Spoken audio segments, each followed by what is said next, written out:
Awesome, mate. Well, thank you very much for coming in. So, what are we going to talk about today? I'm excited. We can talk about whatever you like, my Whatever. friend. It is whatever topics you want to go with. Okay, cool, awesome. Well, let's get started with you.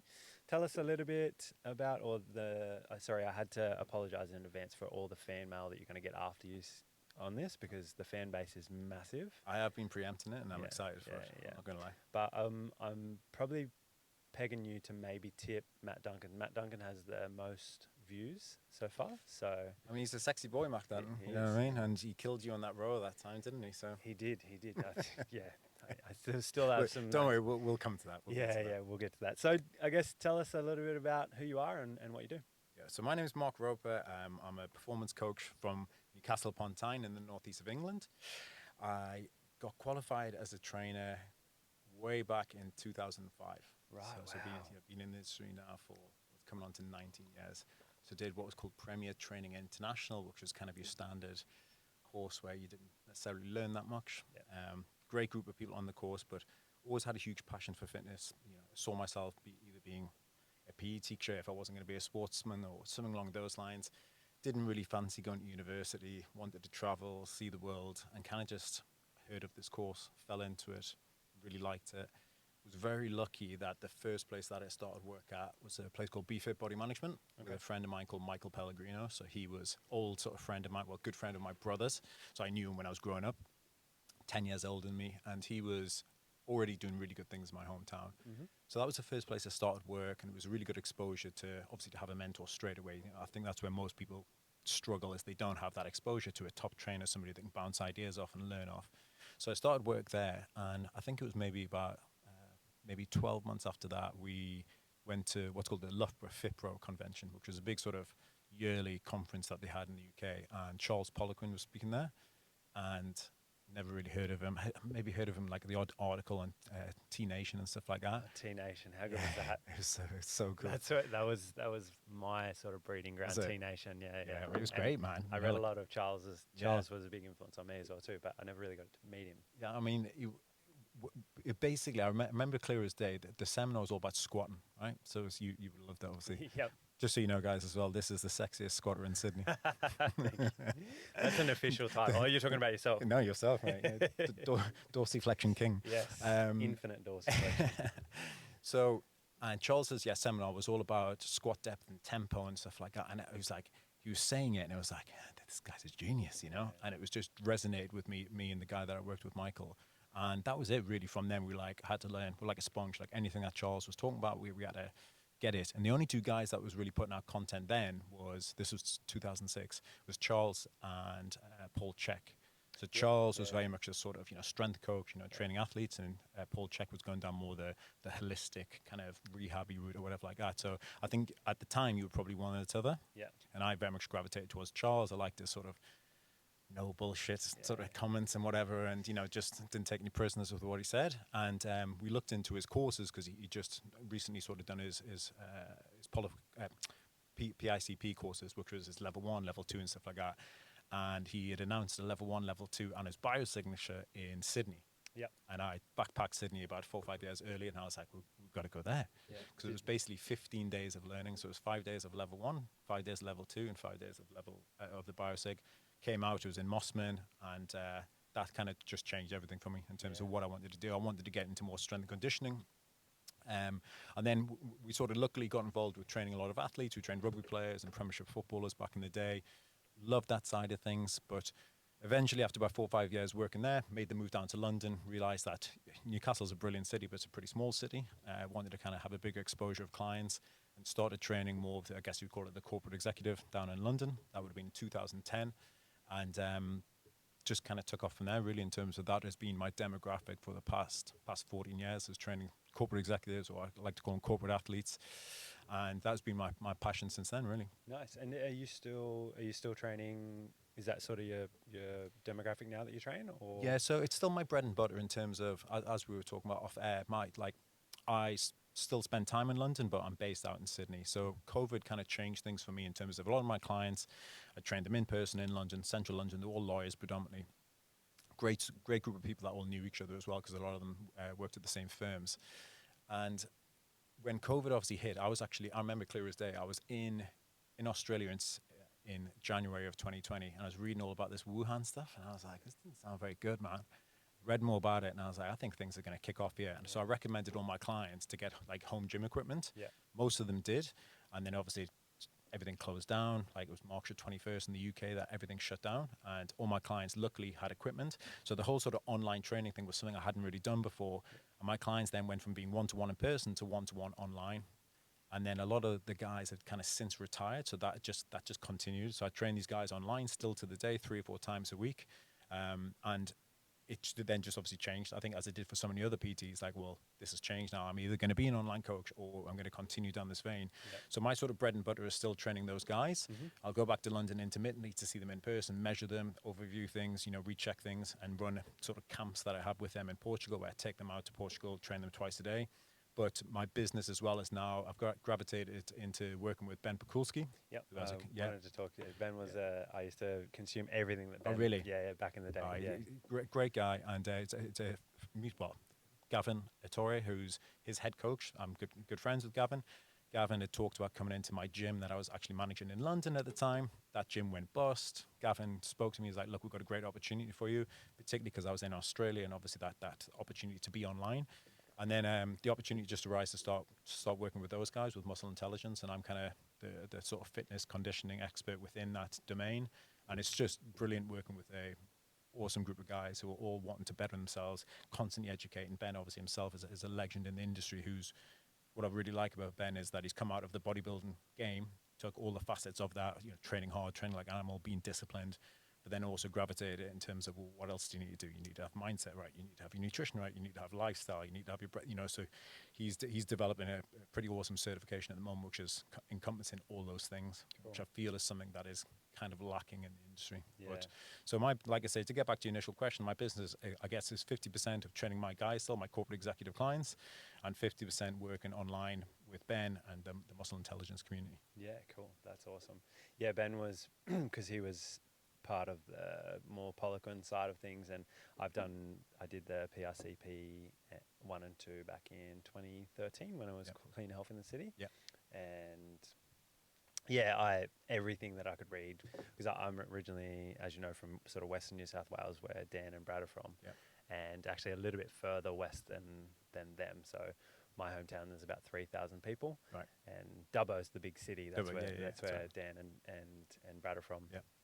So I just read every book that Charles ever wrote, and then anything online that was Ben did or on T Nation and stuff like that back in the day. So I really, really enjoy that sort of that stuff and I think it's really, really cool that I was excited to see that you were working with him. I was like, oh, that's really cool. Yeah, like I say, it just kind of came about that timing. As I said, my business was based from a gym in London, great facility that just wasn't quite run particularly well, shall we say. And that gym, without me knowing it, I was actually in Sydney at the time on holiday seeing my family, and that gym just went under. Yeah. And so my base of everything was where I was training all my clients. I'd brought over a lot of other trainers. We had a great team there. Just kind of went up in smoke, and so then that opportunity was just perfect timing, and that's the key thing. And obviously you've experienced that with the One Playground crew, is having that team. Yeah. Do you know what I mean? I think as a trainer, and that's probably the best bit of advice I could always give, is have a great team around you, no matter what situation you're in, whether even if that's online, it's having mentors, having people you can bounce ideas about, but mainly so you can learn. Yeah. Learn and grow, and that's what's been fun. I've been working with Muscle Intelligence now since the start of the year, so 3 months, and we have 2 weekly coaching calls a week where just the team just get together and chew the fat over everything, and just everybody's wanting to be better. Constantly wanting to better themselves. We're doing a Chris Beardsley mentorship at the moment, who's a sort of research scientist in terms of training, and phenomenal content, and Ben sorted us out to do a 10-week intern with him online, which is great. And it's just those things, Matt, you know what I mean, where you can have those opportunities, and where you're just not standing still. And I think, if I'm honest, and if I look at it, that place that I was looking at in London, I was stagnant. I had a great team, like it was my team, but I wasn't challenged there at all. Do you know what I mean? And I would get home, speak to my wife on the phone, and just be like banging my head against a brick wall, complaining that this wasn't get done. And as soon as you're in that position, you have to make a change. There was a lot of benefits of being there, but I think if you're in that situation, you have to make a change, because I was there 10, 12 years ago as well. And like, if you stay there for too long, it definitely impacts your quality as a trainer, how you deliver sessions. You know, you're pissing them on into your clients. As soon as you start pissing them on to your clients about things, it's one thing if you've got stuff going on in your personal life. You know, I'm sure if they're friends with you, they want to hear that. But in terms of just day-to-day stuff, you don't want to be doing that, you know, because clients will just be like, Jesus, you know, Mark was going on again. You know, Matt was complaining about this, and I think that's a situation. If you're in that position, you have to make a change. Yeah, it is a hard thing with personal trainers as well too, because it's part of the job, but we see a lot of people, and oftentimes they're the ones that complain to us as well too. So you get good at taking that. No, definitely. I mean, you end up being like a shrink sometimes, don't you? But I think when it then goes backwards and forwards, you know, like a 2-minute rest break turns into a 4-minute rest break, and you're like, oh, okay, I got to bring you back on now. Do you know what I mean? So it's like, I think that's one thing I've been guilty of probably in the past. Do you know what I mean? It's just you're not being lenient with the client, but you almost just you can become too friendly with them. Do you know what I mean? And when obviously you have certain clients that you really, and this is the thing, right? And we were talking about it earlier, clients that you train for 10 years, there's a huge trust between the 2 years. You know each other almost inside out. Because I've always said this about personal training. Name another example in everyday life where you have, maybe it's a bit different in a group training facility, but let's say I used to work in a one-to-one facility where it's me and you in a room like this. There's not many situations where you're one-to-one in a room with a person unless you're seeing a shrink or something along those lines. So you get that trust, you get that relationship going, and I think it's too easy sometimes to just go off on a tangent about what is going on, you know? So. And particularly for the client side as well too, we usually are one of the only unbiased ears that they'll have throughout the week. So exactly. You know, no, Dan, that's a really good point. So a lot of my guys, they're all kind of the top end of the industry. So again, they're the equity partners in the law firms, or the managing partner of the accountancy firm, whatever they're in. And I don't think they're ever nobody ever says anything says no to them, you know. And I think what's great with a lot of my clients is they experience that by me saying, no, you need to do this or you need to do that, or not speaking to them like shit, but just telling them the way it needs to be, you know, because at the end of the day, if you're the top person and the top guy, top girl in the industry or in your field, you know, most people don't really want to piss you off, do they? You know, but sometimes you need to be told those hard words, and that's what we'll kind of come on to, I'm sure. But those retreats that I have with people where I take them away for a week, that is what it's perfect for, because you have a full week with your client. And it's one thing where you can, you know, let's say I start training you, right? Let's say next week I start training you, and I start training you 5 hours a week. It's only 3% of your week. You know, it's like such a small period of time to get results. For me to overview your nutrition, your sleep, your stress management, you know, what are you doing like almost as a daily audit. But when you're with them on a retreat, get up, we have breakfast together, you know, you notice their little isms that you perhaps don't see obviously in a training session. You know, how do they deal with a big group of people? How do they deal eating together, you know, like their eating patterns? Do they eat really slowly? Do they eat fast? How do they do in like the heat? Because obviously Portugal is pretty sunny climate. And what's brilliant is you really then get to see like a complete overview of the client. And obviously not everyone's going to have the opportunity to run training retreats, but I think trying to get to know your client as best as possible will always generate the most outstanding results, you know, whether that's going shopping with them, whether that's, you know, whatever, maybe going into their workplace and seeing what the workstation looks like, seeing what the facilities look like, you know, just trying to get a bigger overview picture of everything that's going on in their life. Like one thing I always say is that obviously if I speak to a client, ask them who does the cooking in the house, you know, who cooks the main meals in the evening. If it's their wife or it's their partner or whatever, husband, you need to speak to them, you know. And my guys, a lot of them, I don't really speak to them very often. I would speak to their PAs, you know. So if you got a PA running a client's life, you need to speak to the PA. And so what I used to say to my guys was, you need to pay for your PA to have 10 sessions with me, so she or he understands what we're doing, why I'm recommending you have amino acids pre-training, why you're going to have a shake post-training, why you need to have X amount of protein for lunch. And then they get so much experience out of it, they then actually buy into it, and they're like, oh yeah, I'm going to go and get you your lunch, and I'm going to get that too, you know. So I think, you know, when you on a client's journey, if you can get as many people along for that journey as possible, then they'll always get better results. It's a great point. It is because there's so many things that go into improving your health and improving, you know, if it's body composition you're doing or trying to get stronger. It's not just a matter of a few sessions of the week in the gym. It's the whole thing. It's the habits, the lifestyle. Otherwise, you know, it just doesn't work. No. Doesn't work. It doesn't make you know, you can still get great results. It's like, so if somebody says, look, I just want to get a bit stronger and maybe drop a bit of body fat and put on a little bit of muscle, then you training them 2 to 3 times a week, you're going to get some results with them. That certainly, as a new client, they're going to get stronger straight away. But if you want to get outstanding results with a client, you need to have not control of their life, but you need to know what's going on in their life. You know, whether they're, and kind of like getting back to my point earlier, if they have full trust in you, maybe they're then going to tell you about what's going on in their relationship, or if they're going through something medically. Do you know what I mean? And these are all things that you need to know. And something that I always talk about with other fitness professionals is when I'm, say when I'm doing a seminar, like I did with you back here in 2017, is you need to have a full consultation process with your client. You know, you need to send out a form as in-depth as possible. Now, you'll have certain people that might not want to divulge certain information, or they might not want to go into much depth. But if it's written down on paper first before you obviously ask them it, they're much more likely to give the answer to that question. So you need to always have that form send out beforehand, before your consultation process, making sure you are having that consultation process, even in a group and training environment. I think it's super important, even just to have that chat with them beforehand. And then you can look through everything. You know, are they taking a certain medication? You know, I certainly don't know every medication in the world, so you can look that up beforehand. Is there certain contraindications to that medication, or do they have an injury? You know, have they had surgery? All those things. Then you just go into the consultation looking like a genius to a certain extent, because you're like, okay, and asking little, I mean, these are small little things, but I think they make a big difference. You know, asking if they have kids, what their kids' names are, remembering their kids' names next time they come in, or how's little Johnny? Do you know what I mean? And all those things, you know, like holidays, all those things make a huge difference to resonate with your client, to keep a client. Because this is the thing, right? Getting a client is quite easy, but keeping a client is very difficult. You know, and you can have do all the Facebook ads and marketing and stuff you want in the world, but at the end of the day, if you keep your clients for a long period of time, you don't have to do that, you know, and you might get full, and then you can build in whatever the way from there. But your best clients are obviously the ones that stay with you for life. Absolutely, and they're the ones that are probably more likely to sing your praises and get your referrals, and then you don't need as much of the online presence Exactly. and things like that. So, how many times a week would how many sessions a week on average does a client do with you? Sorry, when you're face to face in person. I would say the average is 2 to 3. Yeah, I think that's pretty standard across the board. If you would ask every personal trainer in the world, you know what, I think most people would say 2. Yeah. I've certain people that train 4 times, certain people that used to train 5 times, but I think 3, I think, is ideal. Now I'm relating that in terms of not to get the optimal results, but very stressed executives who are time poor and like have minimal time.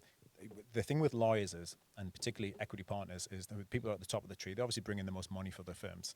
They have to work the most, and lawyers will just be at their desk like for like 11 hours, meetings, just constant like that, where they won't have breaks. So for those guys, me getting them in the gym every day, smashing them, it's probably not going to be optimal. Do you know what I mean? So if they have 3 hours of the week that they can pin down and put it in their diary, perfect. Obviously overview their training, give them the training that's specific for them that they need. It might be a little bit of everything. It might be 40 minutes of full body weight training with some energy system work or interval based work at the end of it. It might be some mobility. But with those guys, it was always a case of the ones that were most stressed, I would modify the training day by day. Would obviously have a plan for them in terms of what I was going to do, but then they might do a deload day. So they come in, they look up, and you can tell by a client, you know, how do they look? You know, ask them how they feel. 50% less sets that day, you know. And with certain clients, I would always, and this is not a standardized thing I like to do, but I would get them on something like, you know, let's say they're doing some mobility drills, or they're maybe doing 5 minutes on a bike or row or something like that to get warmed up. More so just so you can have like a 5-minute overview with them. How's your day been? How's this going? How's that? You know, rather than going straight into it. And again, these are the things that you need to know, like in terms of how is your client feeling. So average client would be 2 to 3 times. But again, for those ones that train 4 or 5 times, they're brilliant. The only issue with those guys is if you have a lot of those, let's say you have 4 or 5 of those and they go on holiday and you don't have a payment in place, you're like, my business is gone, you know? So I think I used to have a lot of clients that used to just come in, I guess you could call them online clients. They'll come in once or twice a month, overview program, go away. But those guys are brilliant because you'd never really think about them almost. You're like, oh, you've got that, you can fit them in anywhere. But obviously, if you've got a certain person that trains 7 a.m. 5 days a week, you know, and then they're away, it's like trying to fill those slots becomes difficult. So I think it's a happy medium. I think it's obviously having as many clients as possible, but always trying to have clients, I think, that suit your personality. And that's the key thing, your personality of how you train. And I've always said this, I think as a trainer, you attract the client that you want in terms of with your own personality. Yeah. Like when you've been in the industry 10 years?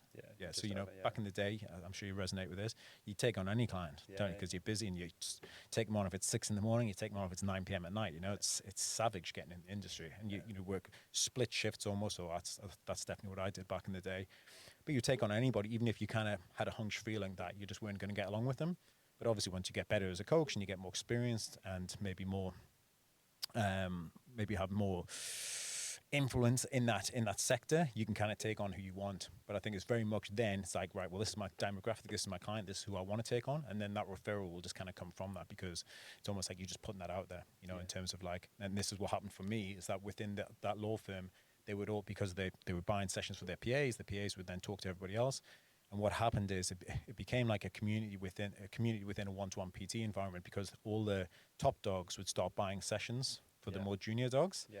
And then that became like a bit of a cock off to a certain extent. So like, well, I'm going to buy him 10 sessions now. It was brilliant. So then they all just started buying sessions for each other, because they'd be like, well, I don't want any training sessions. I don't want to train with Mark. And they'd be like, well, I bought you 10 sessions, so you have to, because they knew that they would enjoy it. Yeah. And then it was cool, man, because they all worked in the same firm. They would all eat at the same places. Yeah. Because what I would do for all new guys, and this is something I would definitely recommend for all PTs or all coaches out there, is to look at obviously where your client works, find out exactly where they work, find out all the best places to eat, whatever that means to you, write out all the best meals and tell them why. So you can go to this place for breakfast and have this. You have that coffee because whatever, you know what I mean? Same for lunch, same for dinner. And again, if a client is going out for dinner, you look at the menu beforehand, you send them some options of what they should have. Going out, you're going to have a steak, you're going to have prawns to start, you're going to have this, just to make it kind of idiot proof for them. So they would all then start going to the same places for lunch. Yeah.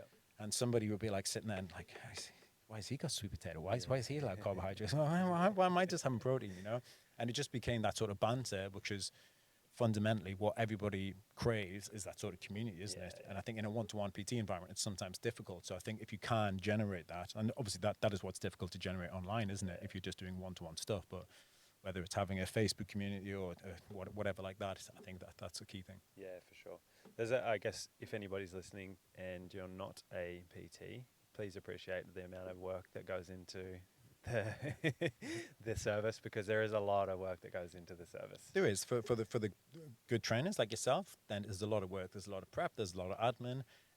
Obviously, you can be a great coach and just write an ad hoc program. But obviously, the ones that you're going to keep these guys. They can see the small things that you're doing. And whether that is in your own gym facility or it's your own one-to-one PT environment. There's so many things that you can do, which will go a long way to kind of go the extra mile, so to speak. Absolutely. Tell me, so you were talking earlier about the retreats. How did they come about? So it was actually my main mentor, a guy called Owen Lacey, who he owns a company called the Irish Strength Institute. Used to be Conor McGregor's. That's right. Yeah. So Owen was one of the first coaches, or UK or Irish coaches, to work with Charles Poliquin. So he was at that Loughborough conference, met him, trained with him, thought he was great. And I was like, oh, I like him. You just resonate with somebody. And so Owen's based in Dublin, and he had a client that had some villas in Portugal, and he's like, oh, you should come and set something up out there. I've got space. So they basically moved a bunch of training equipment out there, set up a little space. It was in this tiny little town in the Algarve in southern Portugal. And I basically went out and attended a couple of Owen's retreats himself. And he was like, we got on really well. And he's like, if you ever want to use the facility, just let me know. And that was kind of it, really. I spoke to my clients, and I had like 4 or 5 who were like, oh, yeah, definitely keen. I think the first one, I only had 6 people on it, and this was in 2015. So that was the first retreat that I ever run. And then they just sort of grew organically from there. I think I've done 15 now. Oh, wow. Yeah, so usually, obviously there's a slight break during COVID, but I've pretty much averaged 2 or 3 a year that whole time. All those ones have always been in Portugal, in various places in Portugal. Portugal, basically, so everyone understands, like, it's only a 2.5 hour flight from London, and there's about 1 million flights a day that goes in. And compared to certain other European countries, it's relatively cheap. So once you're there, there's some amazing, beautiful places there, amazing beaches, seafood's great, but it's not overly expensive, and you can get in from anywhere. So it's like, if you're going to do a retreat in Ibiza or something like that, which is beautiful, it's a little bit harder to get there. There's less flights at certain times of the year. So Portugal is a very sort of big expat community. So there's a lot of flights going to and from. And that was it more than anything. I wanted that sort of community of them all being together, kind of like what I was alluding to before, in terms of seeing everybody, like, how do they eat? How do they sleep? What's the little isms that they have? So then almost as a refresher, then go away and rewrite the program. You know what I mean? So they'll come in, you're like, right, they need to do this, they need to do that. They struggle with eating enough protein, or they struggle, their sleep is terrible, whatever. And then they would have a complete week's education with me to a certain extent. Go away and be like, right, I feel on it, because you know what it's like when you go on holiday. Normally you're drinking, you're lying by the pool, you come home, you feel like shit, and you feel like you need another holiday. So it was more for that, in terms of for my guys to feel great, have an active holiday where they're they're getting their ass kicked twice a day, and that's basically what we do. We do 2 training sessions, and then we have like ice baths and saunas and stuff like that set up for them as well. And then the rest of the time is downtime. They can do what they want. We have breakfast and lunch together. We go off for dinner. But it was more just to have everyone coming together and having that sort of 2 times a year when people look forward to it. I'm very lucky in that I think I've maybe only ever had 2 or 3 people that I've never attended it again. Like I've had some certain clients of mine who have attended 11 of them now, so similar people keep coming back. I have one in April, end of April, and one in October. They're kind of the set dates, and you tend to have like certain people come to the April one, certain people come to the October one, but it's brilliant. I love it. Yeah.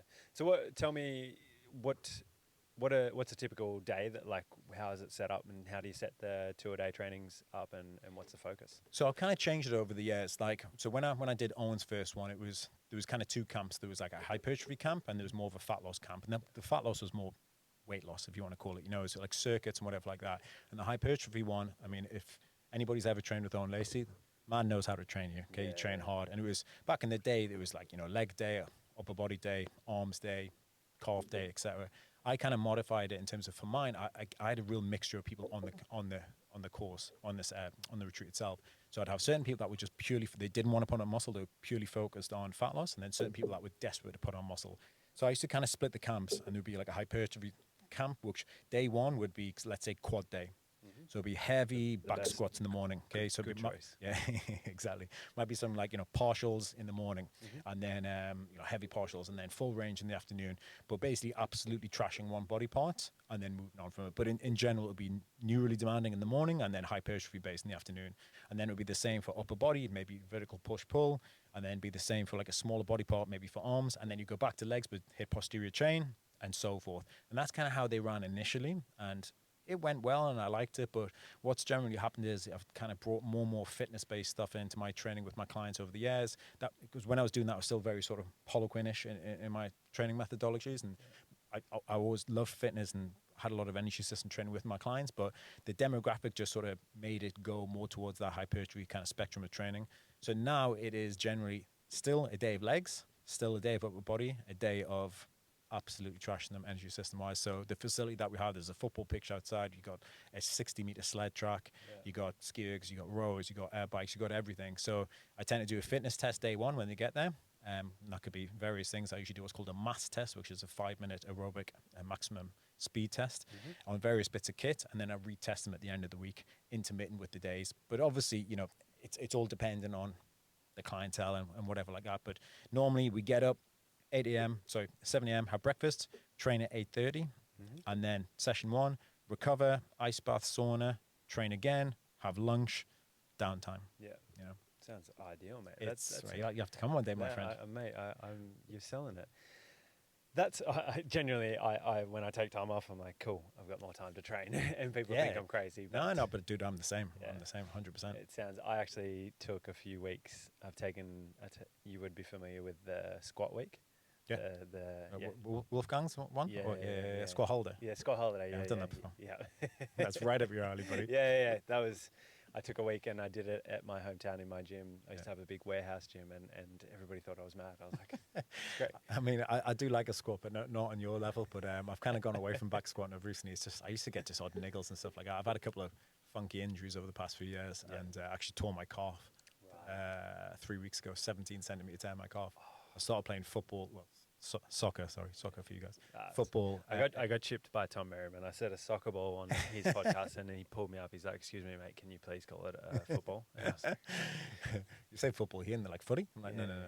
I started playing again for a local side 6 weeks ago. No, well, it'll be 8 weeks ago now. I used to play to a half decent level when I was younger. Always missed playing it. I'm 40 now, and for anybody that gets back into sports, when you're pretty strong in a linear fashion, which I've done a lot of linear training, a lot of sprint training over the past few years, and lifting up, down, up, down, up, down. You're strong, and obviously you're strong in that plane, but then you go into that change direction. I did 6 weeks of 6 weeks of it. Was flying, was absolutely loving it, and then it was actually the day I was meant to be flying back to London. So this was 3 weeks ago, sorry, and then just. We were playing on a cricket oval, and there was some cricket nets over that side of it. And the only way I can describe Matt was like somebody smashed me in the calf with a cricket ball. So I turned around to go mad at them, like, "What the fuck are you doing?" There was no one there. I just went like, "Oh." Obviously, I thought it was my Achilles tendon because that's just what you heard. The noise was like, "Pa!" Oh no. But yeah, obviously couldn't fly that night. I was like, I had all my week organised of work in London, and I was like, God, man. So anyway, got an ultrasound on it, and the guy started laughing, and he was like, I've got relatively decent calves on Got me. some calves on you. And the guy was like, this is the biggest tear that I've ever seen without a rupture. So 17 centimeters, like all on the medial gastroc. So Wow. I'm 3 weeks in, I'm walking fine, training okay.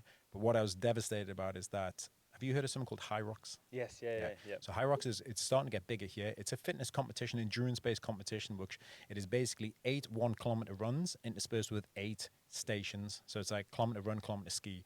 It's about an hour to an hour and a half's worth of endurance stuff. Yeah. It's becoming massive around the world. I think there's some in Sydney, Melbourne, and Brisbane later this year. Here, I was doing one in Malaga, middle of April, and I was meeting with a bunch of my friends from around Europe. We're all going to convene and do it. I'm obviously out for that now, so it's just and that's kind of exactly what you said. When I take time off, I almost train harder because I'm feeling great. And the ironic thing is like at the start of this year, I said I was going to have a little break from drinking. I like a beer. I'm from Newcastle. It's just what we do.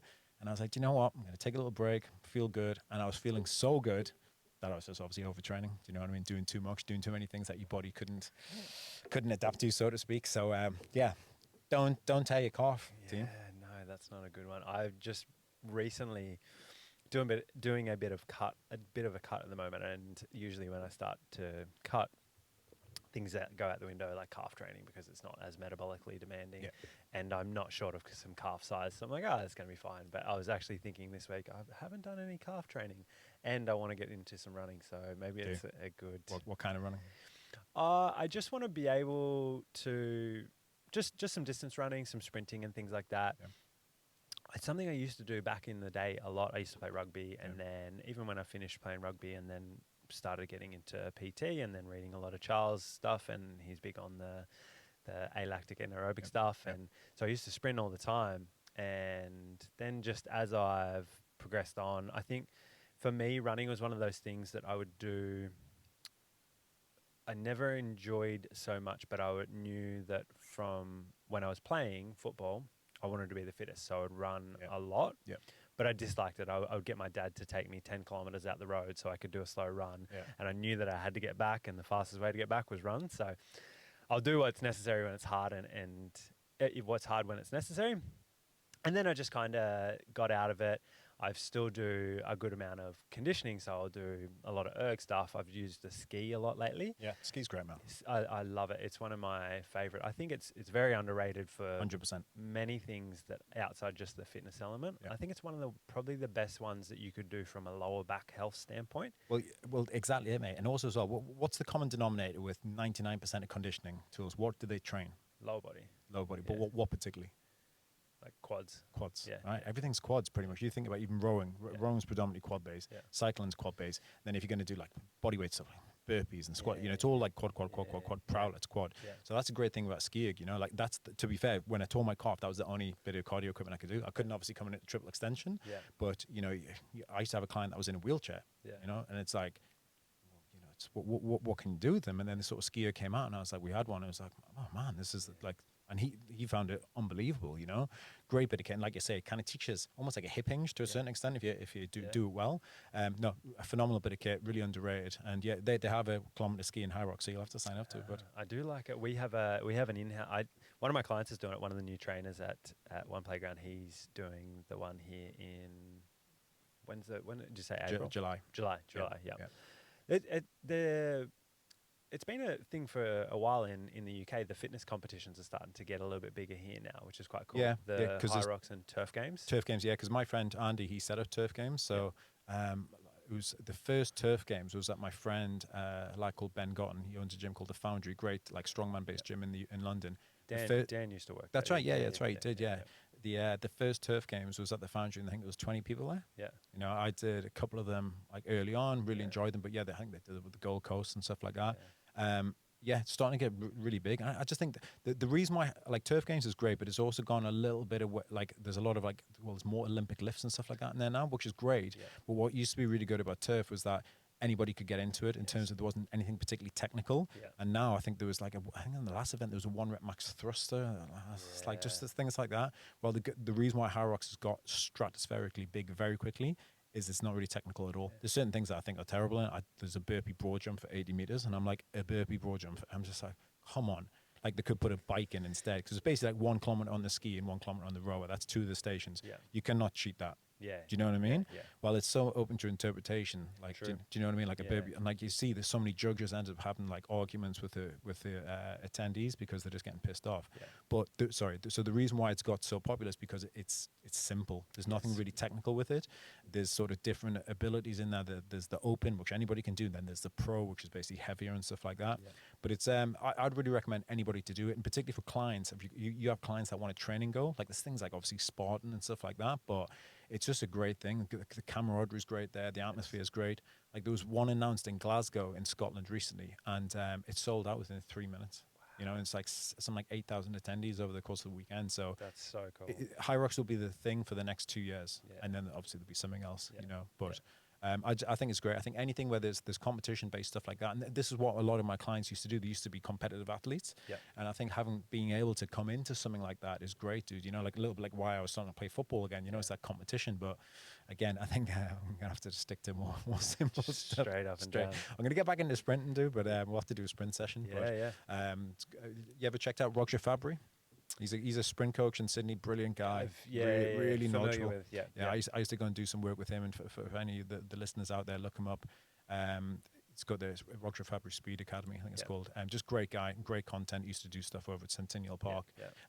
Sprinting for me is just the best modality of training. If you can do it, it's unbelievably technical, but that's what I love about it. There's just infinite progressions. You know, when you break it down, even sort of basic sprint mechanic drills, so difficult. You know, it's like learning a technical lift, right? Like it's similar thing to Olympic lifting. You know, so much demand on the body, but it's just doing the basic drills, so challenging. And the difference between doing an all-out 100 to all-out 400, you know, you're just working a completely different energy system, and you know how that feels like. Have you ever done an all-out 400?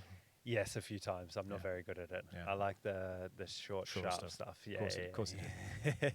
I'm very well suited to that. But since the seminar we did a few years back, I was going to say, do you want to tell them about that particular workout that we did? Do you remember? Mate, that would have to be one of the hardest workouts. to do it within the confinements of that. Yeah. That is just disgusting. So it was 250 and under 45. Yeah. So it was 250 meters on the rower, under 45 seconds, which is holding under a 130 split, which is what I say a capable male should be able to do. So it's basically a anaerobic lactic capacity test. Yeah. You only had a 3-minute rest, and then you did as many sets as we could in that time. Obviously, when people started going over, then I just kept them going anyway. But the average person tends to do about 3. Yeah. And then I think Brad did some like 6 maybe or 7. It's awful, dude. It's just like, because this is the thing, Matt. And the reason why I like people to do that, they don't have to do that very often, but even as a one-off test, you need to, with your clients, you need to test those things. You need to test max output, like alactic testing in whatever way that is. Like it could be as simple as a broad jump or max wattage testing. Then you need to test some form of lactic capacity, and then you need to test some form of aerobic capacity or an aerobic fitness test. And once you test those 3 things, you are then able to program a client's routine programming for the rest of the year so easy, because you're like, right, they're strong in this, they're weak in that, you know, and then just program it from there, modify it from there. But more importantly, the client's getting really direct, simple feedback. You know, like where it's that's why I'm a much bigger fan of using things like the Rowan Erg or Ski Erg, where you get direct metrics. You know, like, you know, you put up a post a few weeks ago or so about a routine you like, where I think it was the air bike, ski, then the row or something like that, you know, certain amount of calories for time, whatever it is, you know, simple stuff like that. But again, where you get constant feedback, like, right, progression, week on week progression, you know, how can I get better at that? But as soon as you understand that, like, so for you had your first, remember, your first one was probably some like 2 seconds under the 45. So you got good power, but your petrol tank just wasn't there. So that's the way to describe it. So your 0 to 60 is good, which you tell it is by the way you squat, but then your ability to replicate is poor. And that's the thing. It's like, do you need to work on your 0 to 60, your power output? Do you need to work, like, put more petrol in the tank, you know? And for most people, they'll be good at one or the other. Yeah. And that one in particular as well, that really teaches you what hard work is. Yeah. And I think I was having a look back at, I made a couple of posts around the time I shared the post of the video, and the thing that hit home was the intensity over quantity. Yes. And how much, and I think that carries over to a lot what we're seeing more with approach to a lot of people's hypertrophy now, is that the higher the intensity is, in some cases, or if not most cases, better than lots and lots and lots of volume. And it's the same obviously for energy systems, because if you're doing hypertrophy. You're still training an energy system Yep. in a certain extent, but that being able to take your body closer to that real limit, which for most people they don't ever really No, get there, and then no. they kind of wonder why they don't get results. Yeah, exactly. And that's it. It's so important to be able to know that. And people think that, like, I'm saying that you need to do like multiple sets. That was because I was training on the seminar, a group of coaches that could kill you all. Do you know what I mean? You're capable. I know your background, so to speak. But for most people, you need to know the limits they can go to in a safe way. I'm not talking about doing a 1 rep max back squat where not many people are going to do it. But something like I said before, like max wattage on an air bike. What is the all-out power they can generate? I like an air bike for that. And then that as a lactate test, like I say, multiple sets of that, just for exactly as I say, for them to see exactly what that feels like to train to that level. And then you modify the program from there, you know? Like what's become really interesting in the industry is that zone 2 cardio is now like the mecca of everything. Yeah. And zone 2 cardio is super important and you need to do it. But at the end of the day, it's almost like people are gravitating to like, you just do that. And it's like, that's great. You definitely need to do it. But again, if you're time poor, you know, you don't have, you're a very busy individual, you probably don't have time to do 3 hours of zone 2. Yeah. So I'm a much bigger fan of incorporating aerobic based interval protocols, perhaps at the end of somebody's weight training session where, yes, it's not you're not going to get the same, perhaps impact on your VO2 max or anything like that. But again, you're trying to kill as many birds with one stone as possible in terms of you are trying to get a client fitter, stronger, leaner, yada, yada, yada, then putting in that interval training program, which might gravitate in towards a lactic based zone or then back into more aerobic based zone, gets results so quickly and then retest them again, you know. So I like, as I said, that max wattage test, the lactic capacity test, and then what's called a mass test, which is 5 minutes, hard as you can on a bit of kit. And you're looking at the average watts that they can hold. So let's say you and I go in the ski erg, okay, so 5 minutes as hard as you can. What is the average watts you can hold? And then you do some aerobic based intervals based on that. So it's called mass test, and that was designed initially by Dan Baker, who was strength coach at Brisbane Broncos. He used to do it in Running, yeah, exactly. So it was designed for running initially, obviously, you know, for rugby league, and all the scores were based off that. So basically, whatever distance you covered, you calculated intervals at 120% of that score and 70%. So you're basically going above and going below. Yeah. Obviously, if you've got a client, you're not going to do that running outside. You know, that was designed for a rugby pitch where you had almost rectangles of people running around. Fastest people would go on the outside, slowest people on the inside. But this was designed, like I picked this up again off Owen Lacey, and this was designed for a gym environment. So let's say you hit 300 watts as your average, right, on your 5 minute test. You then do intervals based off that. So you do intervals for 15 seconds at 120% of that. So what's that, 300, 380? My maths is not the best. And then below that, which would be like, say, 220 or 240. So you go above, below, and you do 8 rounds of that, 4 minutes work, rest, repeated efforts. It's not a particularly intensive version of aerobic training, but it's getting you going above and below your steady state pace, so to speak. And for if you want to get results with clients quickly in terms of getting them fitted without trashing them, it's phenomenal. But again, like, it's having that test in place in the first place. Retest them again a month later after doing those intervals. Your clients will again think you're a genius because they'll be way above their original score. Yeah, absolutely. What's the highest you've seen on a 5 minute for? Did you say on a assault bike? On an assault bike, the highest I've seen, I think I've seen somebody do 600 before, which is pretty punchy for 5 minutes straight. 600 watts. Yeah, so my best is 480 on an air bike. So I did a session with a group of friends of mine where we did, I mean, this was a bit sadistic, but we did 3 mass tests in a row. So we did it as pairs. So we did, like I was with a guy, so I did 375 on the ski, which is pretty punchy. And then I had 5 minutes rest whilst my mate did it. And then we did it on the Concept 2 bike. Do you have the Concept 2 bikes? We don't have the Concept 2 bike, no. The thing I love about it is just the same metrics as the ergs, do you know what I mean? So it's standardized. Yeah. And this is the problem with, the reason I don't like to answer the question about air bikes is because the wattage can be vastly different compared to the Rogue, compared to the Airdyne. So it's like, it's just not standardized. While things like a watt bike or a Concept 2 bike, it's pretty standardized. It's interesting that Concept 2 hasn't come out with their own air bike. I know. I'm not really sure why that is. And one thing I always wonder as well too, a variable resistance air bike as well. Yeah. Because the Schwinn or the Airdyne, I think, is really high resistance. It is, yeah. And then the Echo bike is not so much. I don't like the Echo bike at all. I don't like the arm position on it. I feel like you can't generate enough power. The Airdyne, I mean, and it's funny as well, the Airdyne, the calories like that you burn on it is so much higher. So if you do like 60 seconds all out, you'll burn like close to 60 calories if you go like crazy on it. While the Echo, you'll do like half that amount.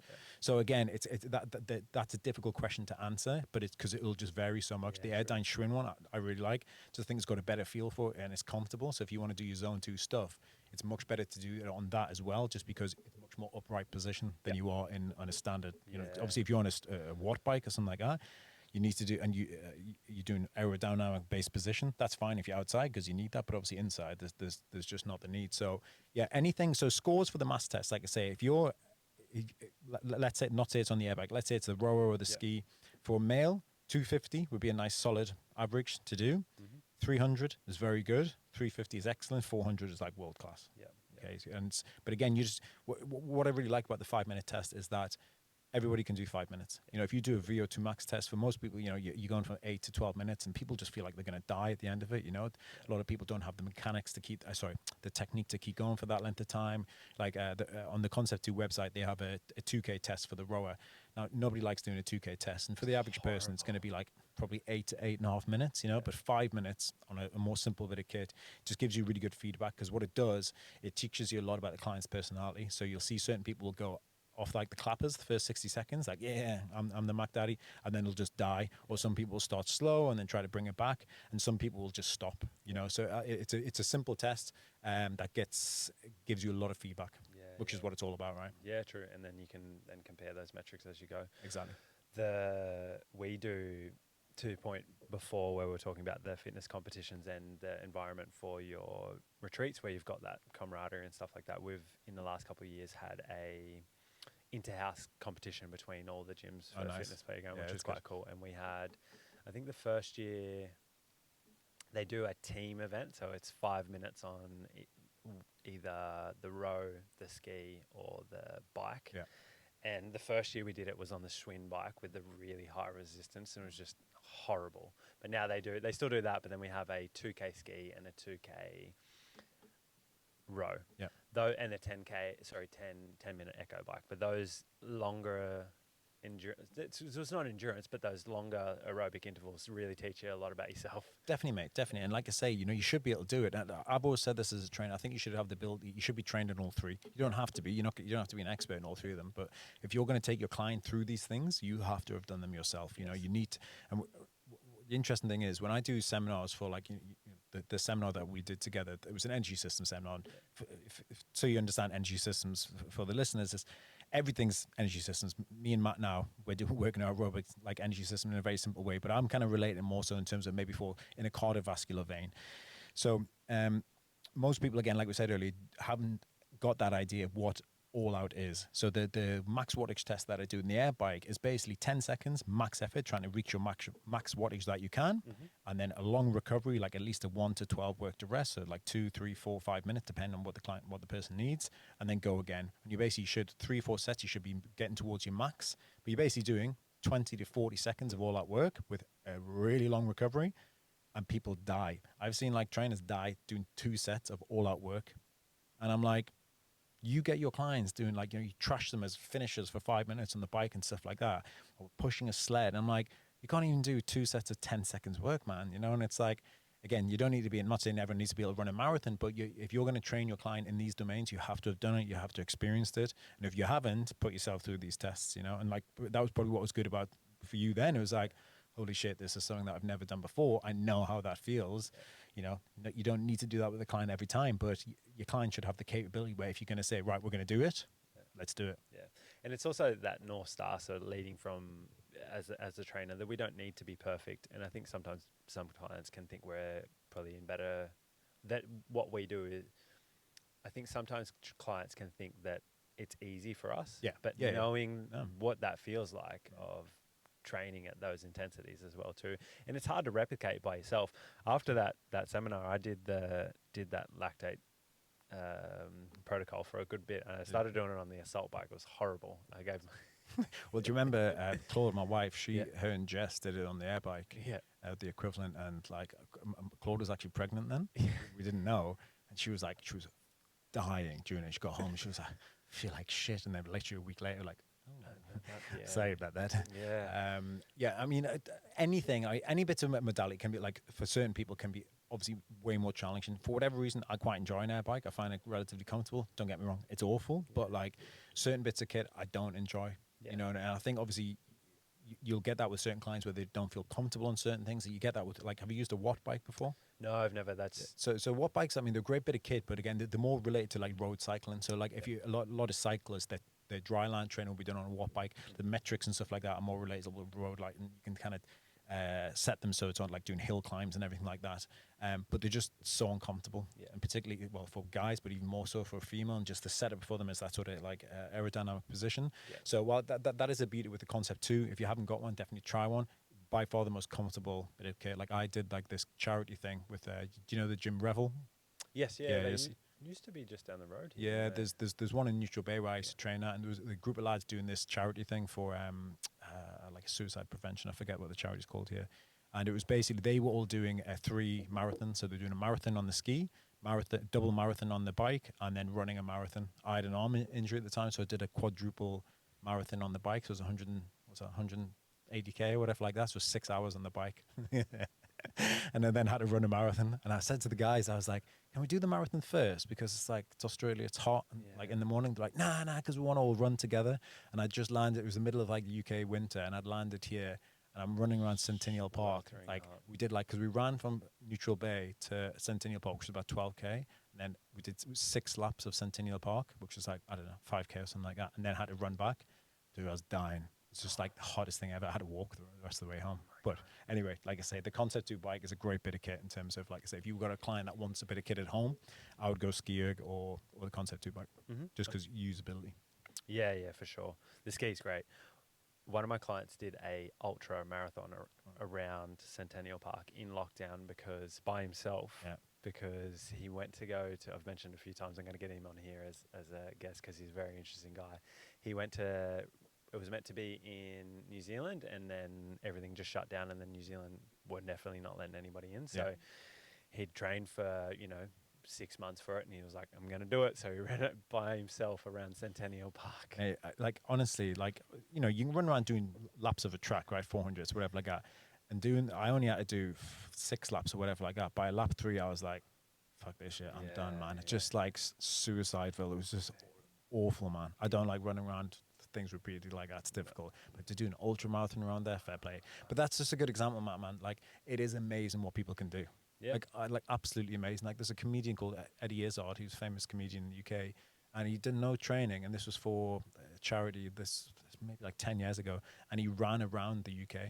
So he did 60 marathons in 60 days. No training, and just did it. Like, just plodded the whole way, but just like, it's mad. And again, I think it's always getting that back to clients, that it's amazing what people can do. Yeah. They can do so much more. And that's why things like the retreats, or, anything where you can get your client together, like, what you're saying about those training days for when all the gyms are competing against each other, it's phenomenal, because again, that atmosphere that people will give 5-10% more, and 5 or 10%, people don't think that's much. That's massive, man. You know what I mean? Like on the bike, like say that test, it's extra 30-40 watts. I think it's having that environment, or the potential for that environment. That's why group training facilities like 98, Riley Street, so it's why they're so popular, because you have that environment. People push each other. Absolutely, and I really enjoyed. It was a big thing for me, and to point earlier, we were talking about having an environment for education, but also training as well too. Yeah. One of the big things for me, because where I'm from, I was one of 2 PTs in the town, and knowing my age at 21, 22, 23, trained. Everybody's out on the biz, on the weekend and stuff like that. So that was a big thing for me moving to the Sydney, and then having access to the seminars and the training and stuff like that, and getting into that environment where everybody's just pushing as hard as they can.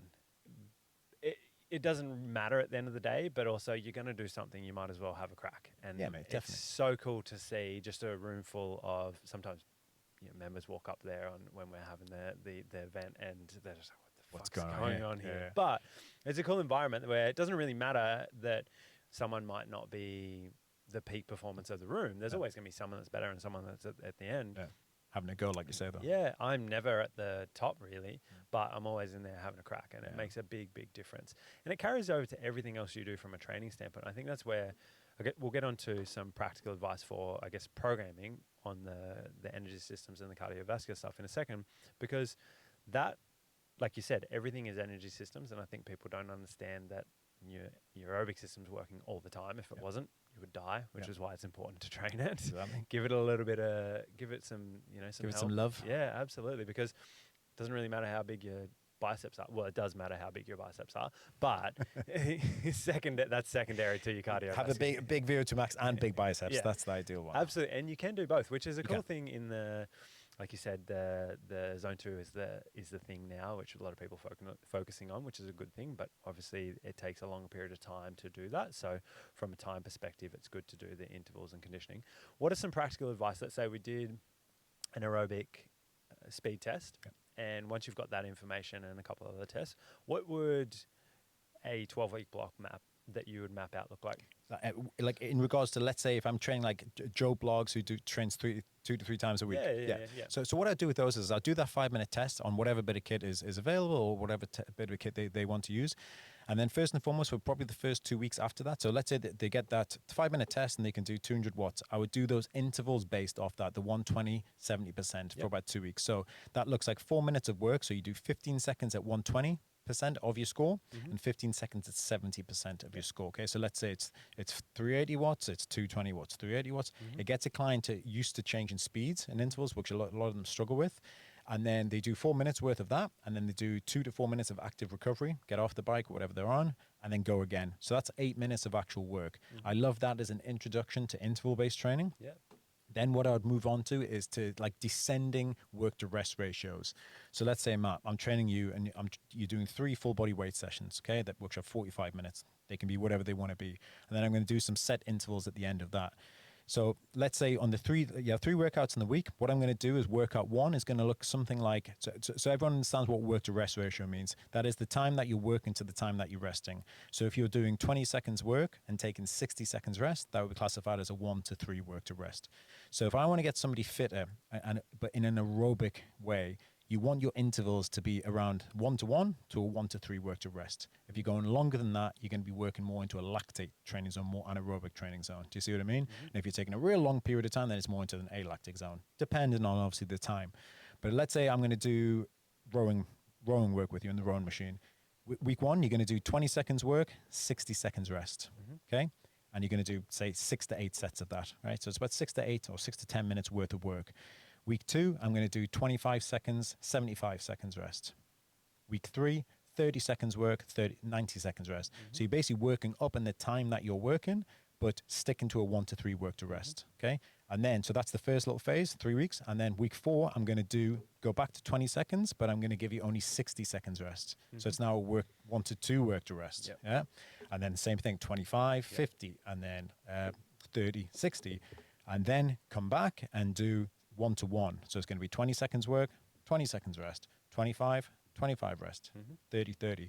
And again, I'm probably going to increase the sets as I'm doing that. So it might be 6 to 8 sets in that first little phase, and then 7 to 9, and then 8 to 10. Do you see what I mean? So it's a slight playing around with it. And then what I'm going to do in the 4th week is I'm going to come back to exactly what I did week 1, which was back to 20, 60, a 1 to 3 work to rest, but you're having to obliterate the scores that you hit week 1. Do you see what I mean? Yeah. So such a simple protocol for 4 weeks. All you're playing around with is 2 modalities. So I'm playing around with the amount of time that I'm working for, and then I'm playing around with the amount of time I'm resting for.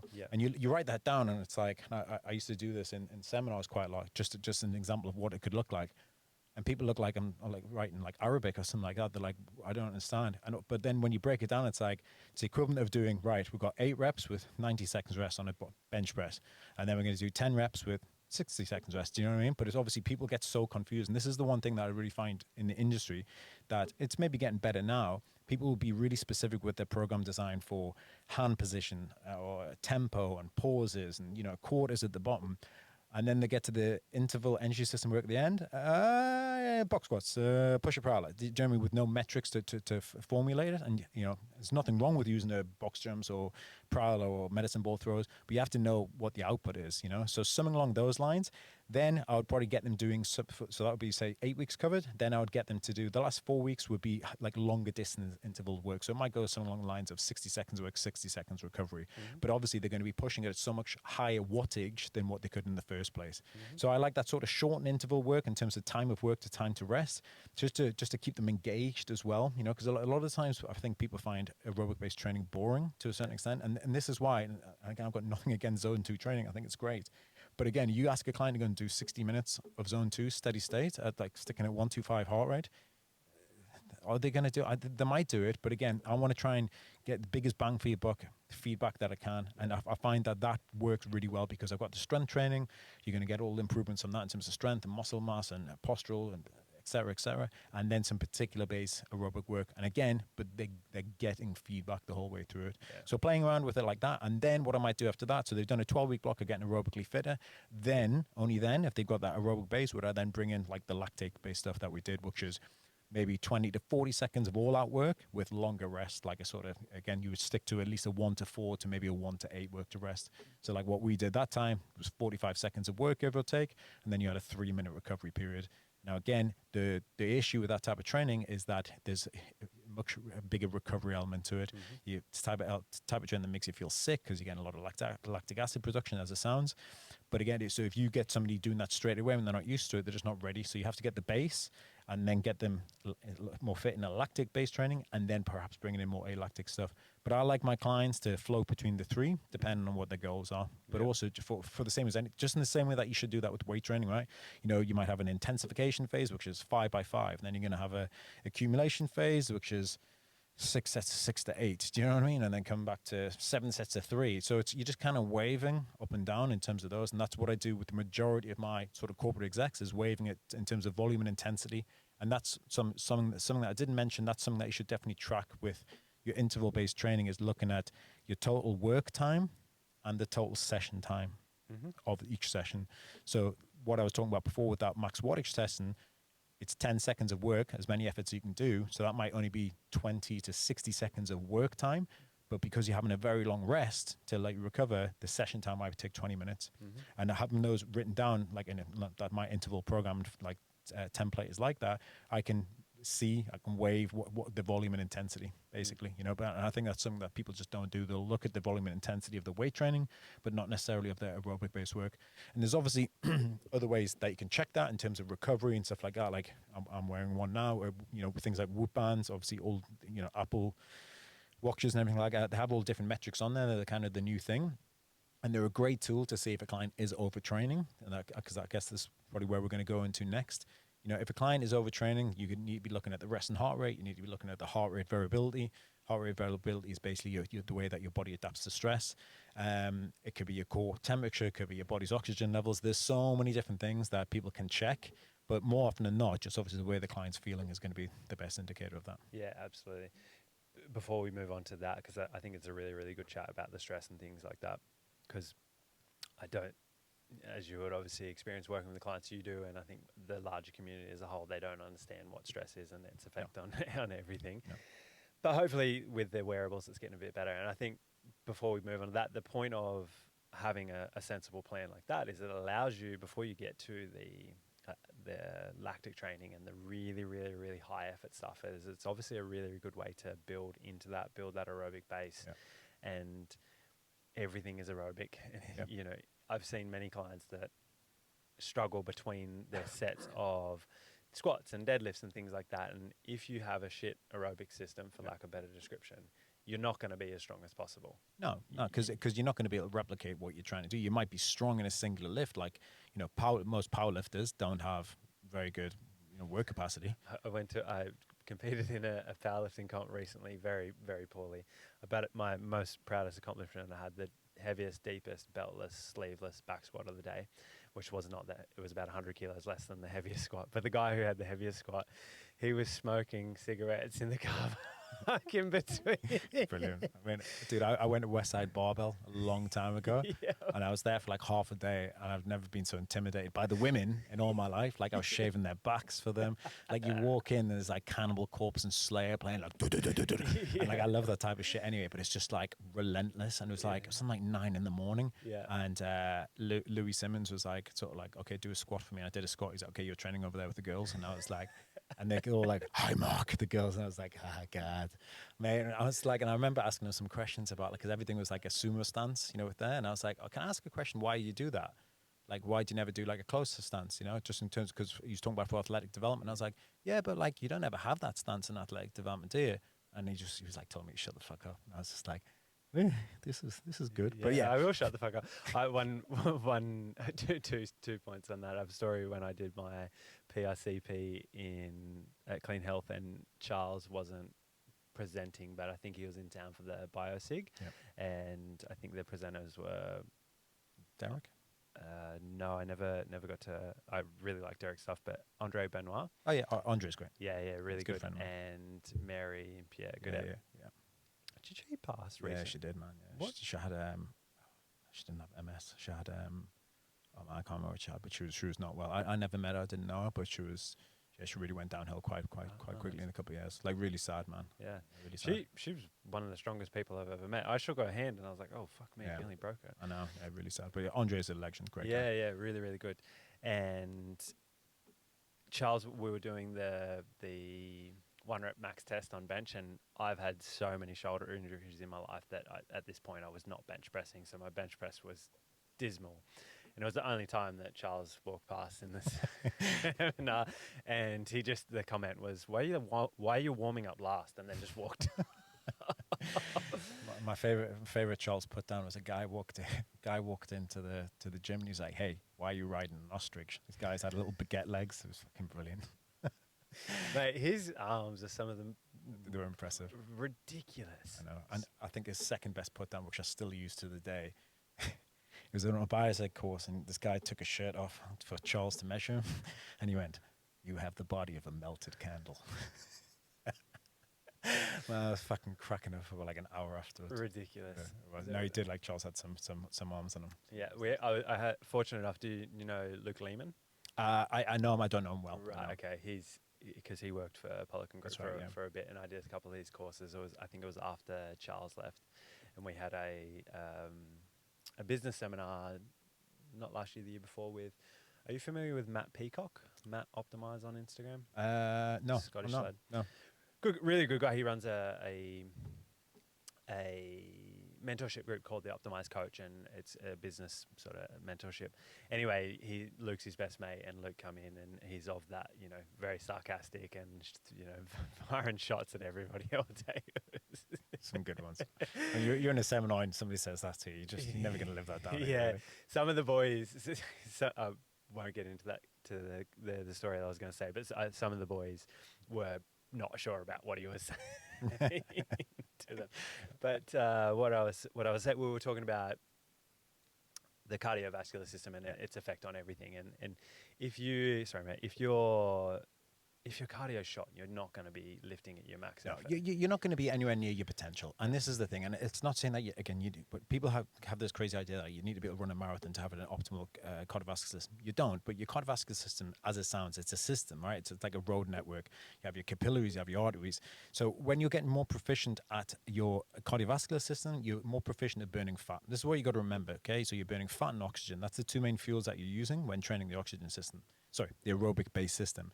So that is obviously going to have a huge turnover and transfer over in terms of your recovery, in terms of how you're switching on for that muscle, for your mind, for that exercise, for your mind-muscle connection, for getting blood flow to the muscle. But more importantly, like I say, for your heart rate. Like I say, if your heart rate is lower doing an exercise, then you're going to be able to perform more of that reps. Like I'm sure you've done like a 10 by 10 back squat session before. Your heart rate is like 160, 170 throughout. But if your aerobic system is trained and primed, it is going to have a huge transfer over. And these are the things you want to train both systems, right? Yeah.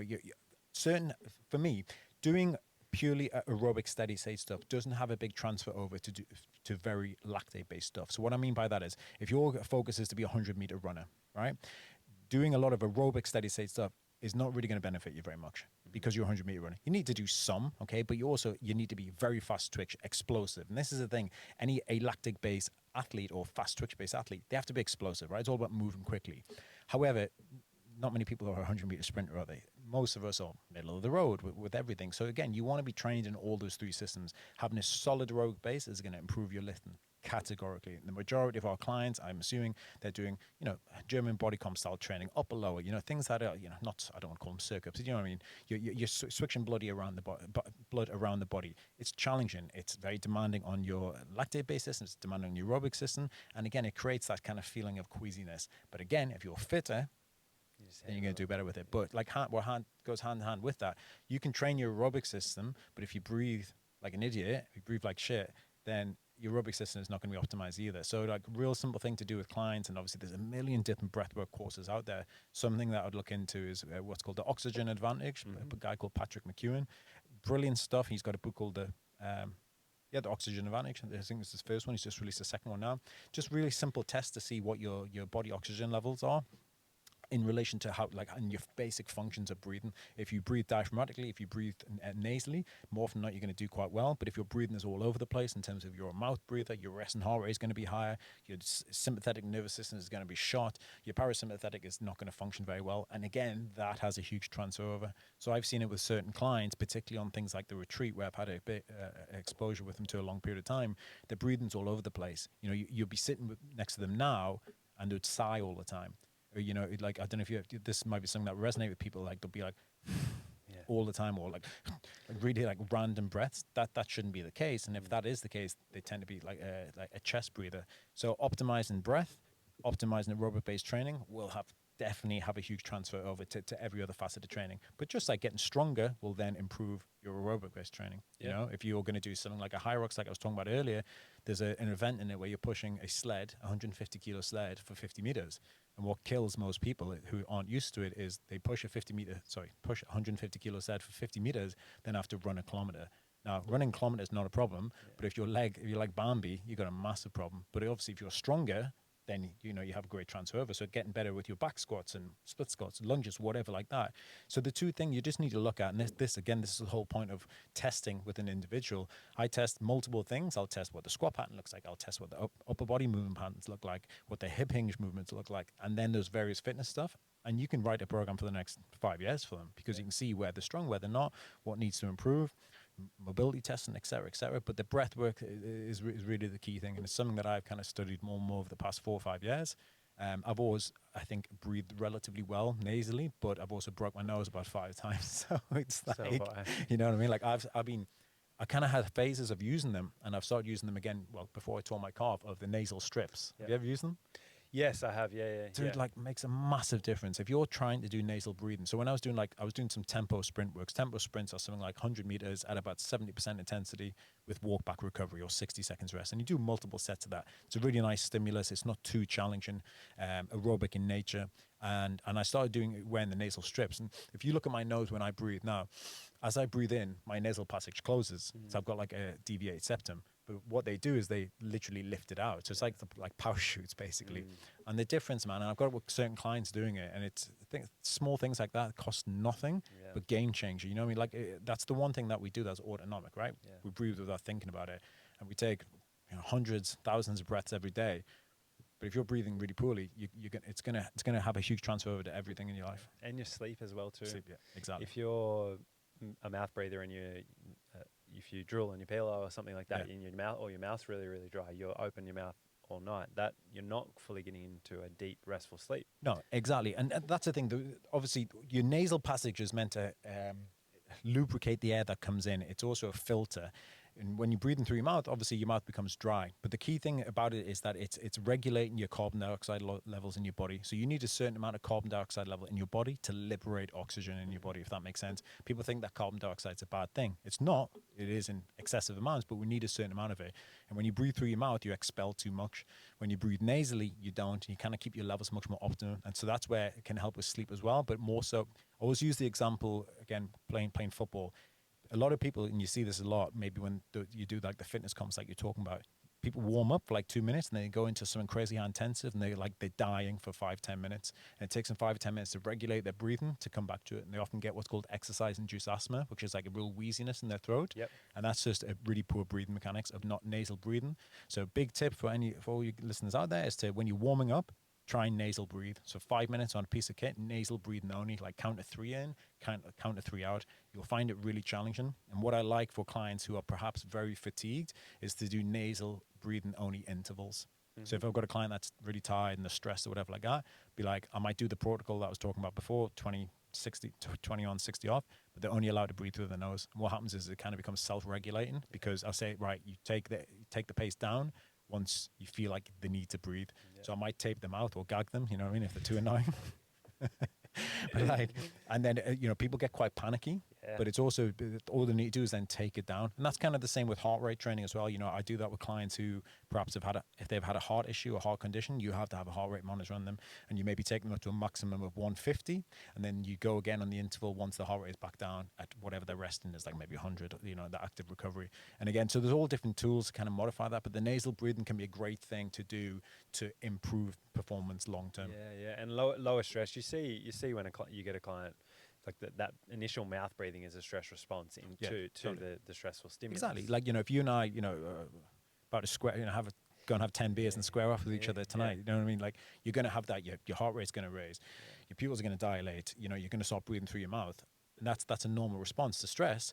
But the problem is people have that all day long with various things, and then obviously the breathing goes to shit. The heart rate raises. They're breathing through the chest, and so being able to come out of that and put yourself back into that parasympathetic state, that, you know, rest and digest state, and that's a really good thing to do before you eat a meal. You know, a few belly breaths just to kind of calm your nervous system down.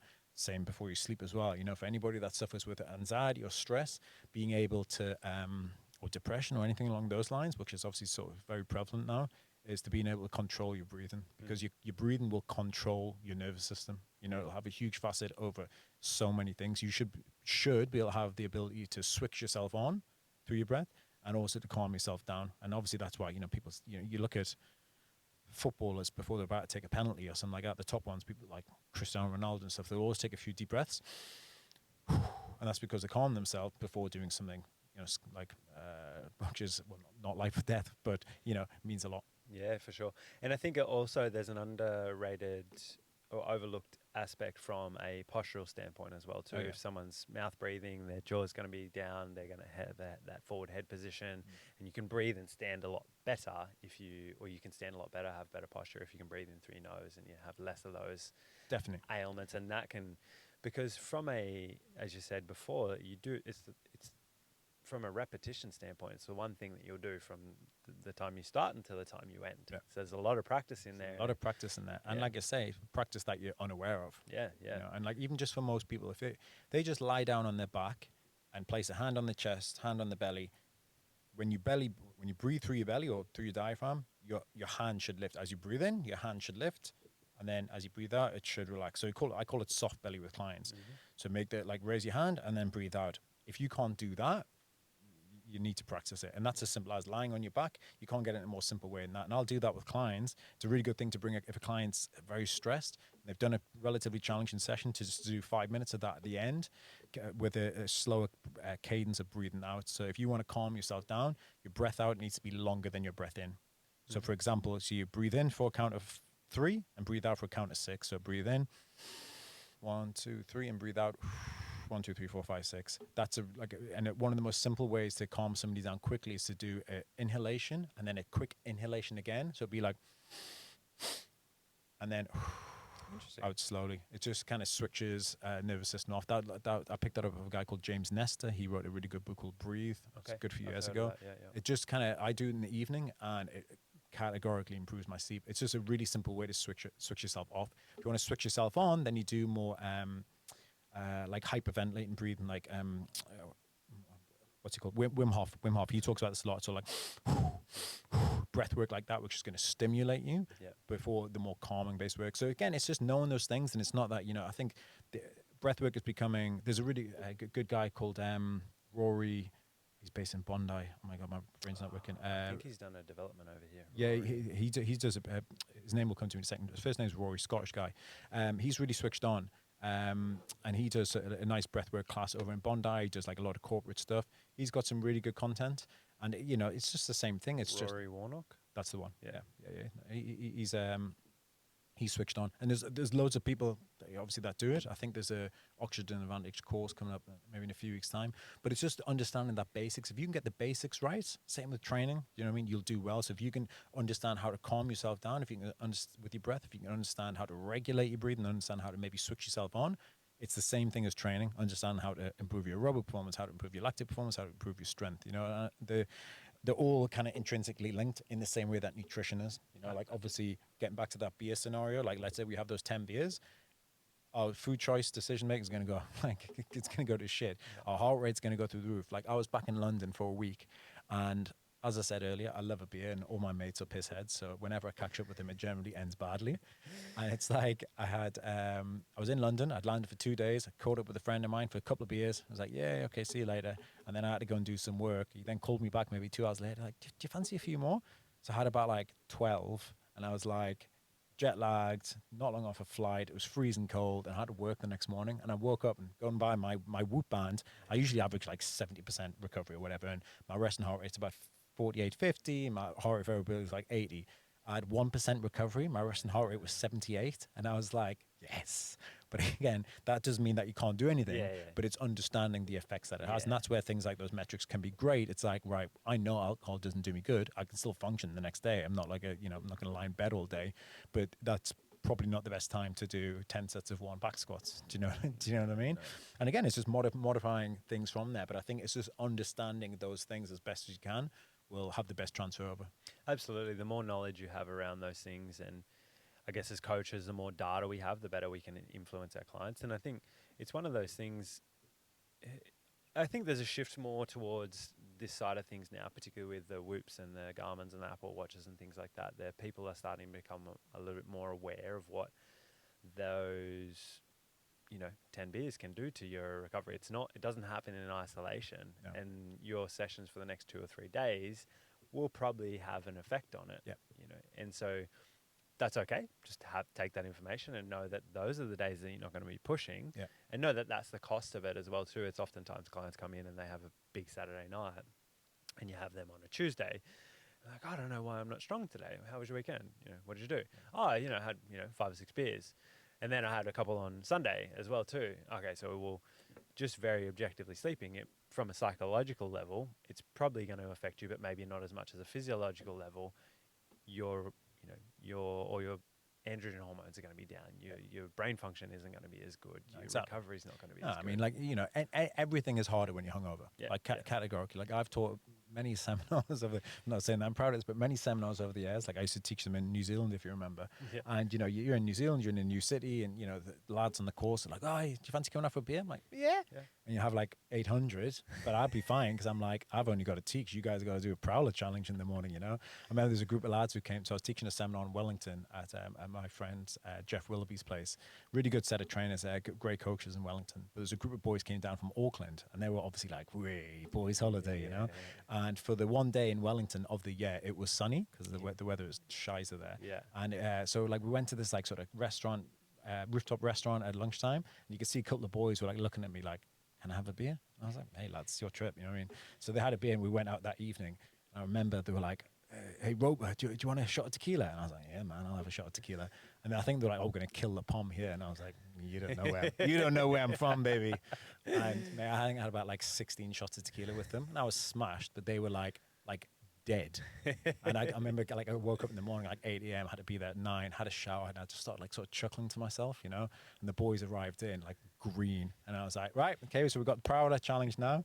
And it was like, I can't remember what it was, but it was miserable. But getting back to your point, I think those metric stuff can be brilliant, but if you don't do well with numbers, don't use them. Like I've got friends of mine be like, "Oh, my Whoop says I'm only 40%. I can't train today." I'm like, "No," and you kind of, this is like obviously delving into a total different thing, but you see this with females, saying like, "Oh, well, I've got to train like this at this time of the month." I'm like, but you can't, what I mean? You can't let everything dictate stuff, like obviously athletes can't do that. It's definitely like certain people need to change things at certain times, but you can't let what happens to you dictate everything with regards to your training. You need to modify things 100% and reevaluate things for sure. And I think the Whoop is a good example of that. It's giving you feedback, it's giving you data, but you also have to listen to yourself. And I think for certain people have lost that ability, you know what I mean? Because they're so reliant on those things.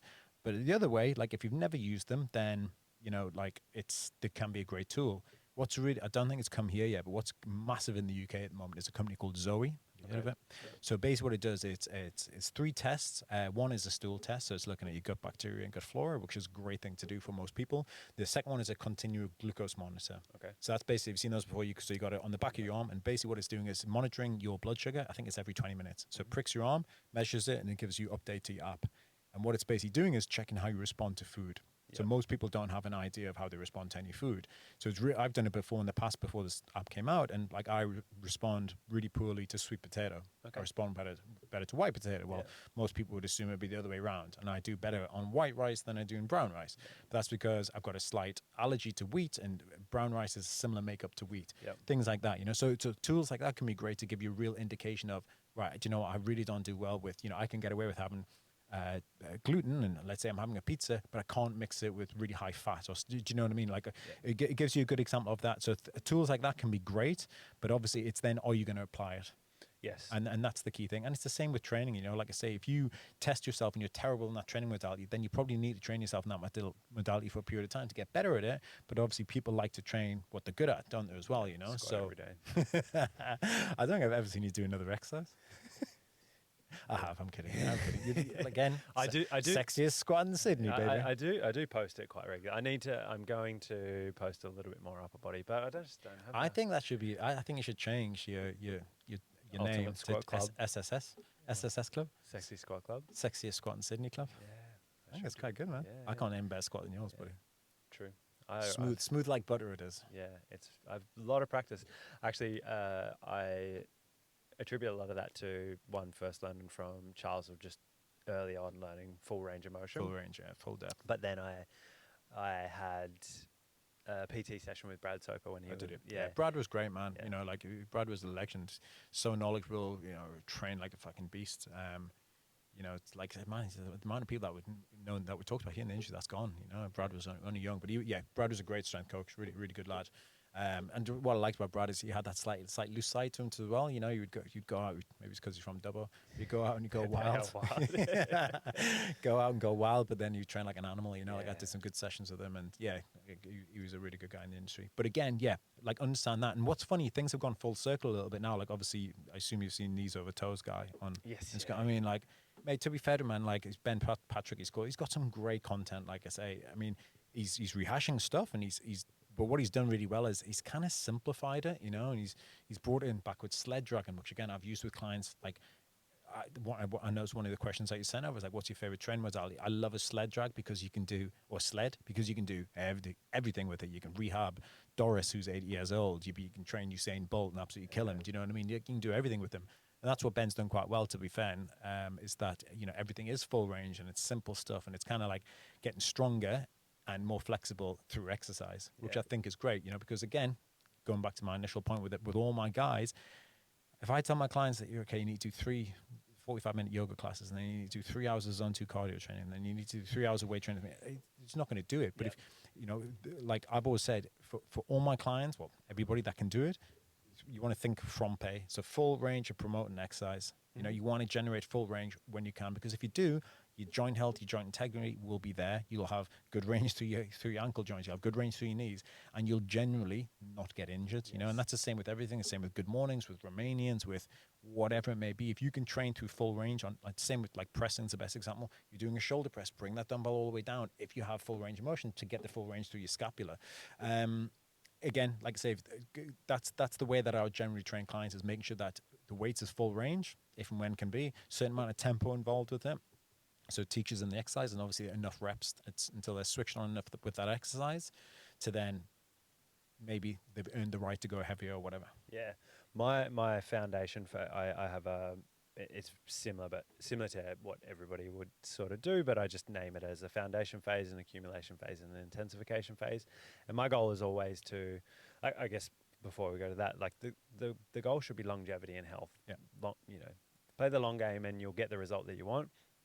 And my goal always initially is to teach people that foundation of, you know, learn good bracing mechanics, learn full range of motion, standardized exercise techniques, standardized tempos, so that then you can, because all those basics will compound and build on the next phase and the next phase and the next phase. You know, a goblet squat or something like that is very similar mechanics to a high bar back squat. You start at the start and then you'll get to the end eventually. And that'll allow you to do the cool things as well too. Yeah. I think people, it's funny with our chat about breathing, oftentimes someone will ask, do I need to do a certain breathing cycle when I'm doing a specific exercise or something like that? Squats one typically, but then they won't sort of, and it's from lack of knowledge, but having the breathing outside of it's probably going to They'll carry say, over. how should I breathe when doing this exercise? Yeah, And then yeah. they won't think about it for the rest of the day. Yeah, that's it. But it's kind of like trying to major in the minors almost. Yeah, but, no, definitely. No, totally, man. What you're saying there, you're like health and longevity should be the key thing. But the way I've always explained to my clients, is like, and to other trainers, like, if you can get or keep your client healthy, they'll get results. Yes. If you like, it's very difficult to put on muscle if you're in an unhealthy state. Yeah. It's very difficult to drop body fat if you're in an unhealthy state. And there's also two things that will halt results in the gym, and I'm aware of that at the moment, and that is illness and injury. If you're sick all the time, you got to look at why. Do you have enough protein in your diet, which are your basically immune soldiers of your body, or are you burning the candle at both ends? If you're injured all the time, and I've had to take a look over my training and looked at it the past few months and go, I was doing too much volume. I was doing 2 sprint sessions a week. I was playing football once or twice a week. I was still lifting. Although my lifestyle was slightly better because I wasn't going out and having any beers at all. It was too much. Do you know what I mean? And that's my flaw definitely with training, is that I love training and I love, I do 20,000 steps a day. Like today I've walked from Darlinghurst down to here and I'm going to go and pick my kids up from school. Like I'll do 22,000 steps a day, which is probably too much for most people. Do you know what I mean? Then I want to play with my kids, and do you know what I mean? So it's like, but they're the things that I want to be able to do. And I think for most people, if you're going to really break it down, like you ask a 30-year-old, like, well, what do you want to be able to do when you're 60? They want to be able to play with the kids. They want to be able to pick them up and not snap their back. Do you know what I mean? Like and all those come from those things that you're talking about there, full range of motion. Yeah. If you can do a goblet squat, you can pick up a kid. Yeah. If you can pick your kid up and you put a suitcase above it, like, do you know what I mean? Just all those basic things that will transfer over. And I do try and relate that to certain clients. You say that to a client who's sort of a personality type, like, okay, I want to get you doing this. They're like, I don't care, I just want this and I want that. That's fine, you maybe don't need to explain it, but it is understanding personality types that certain client needs the whole thing explained to them, and you need to hold the hand with them. Certain people need tough love, and it comes the same with referrals as well. I found this, like, I've had, getting back to what I was saying earlier about clients that would buy sessions for other people, I used to have certain people be like, go and train with Mark. Like, I don't want to. I don't care. I bought you 10 sessions. And then other people would be like the erosion method, which is probably how, you got your girlfriends over the years. Just slowly chip away. Do you know what I mean? Like grind them down, grind them down. Do you know what I mean? Until eventually like, all right, I fucking will train with Mark. Yes, I will go for a drink with you. Yeah. Do you know what I mean? So it is those things where it's looking at it for your clients, but also for yourself. And I think what's interesting, obviously we're talking about, you love to do squat training. I love to do energy system based kind of aerobic work.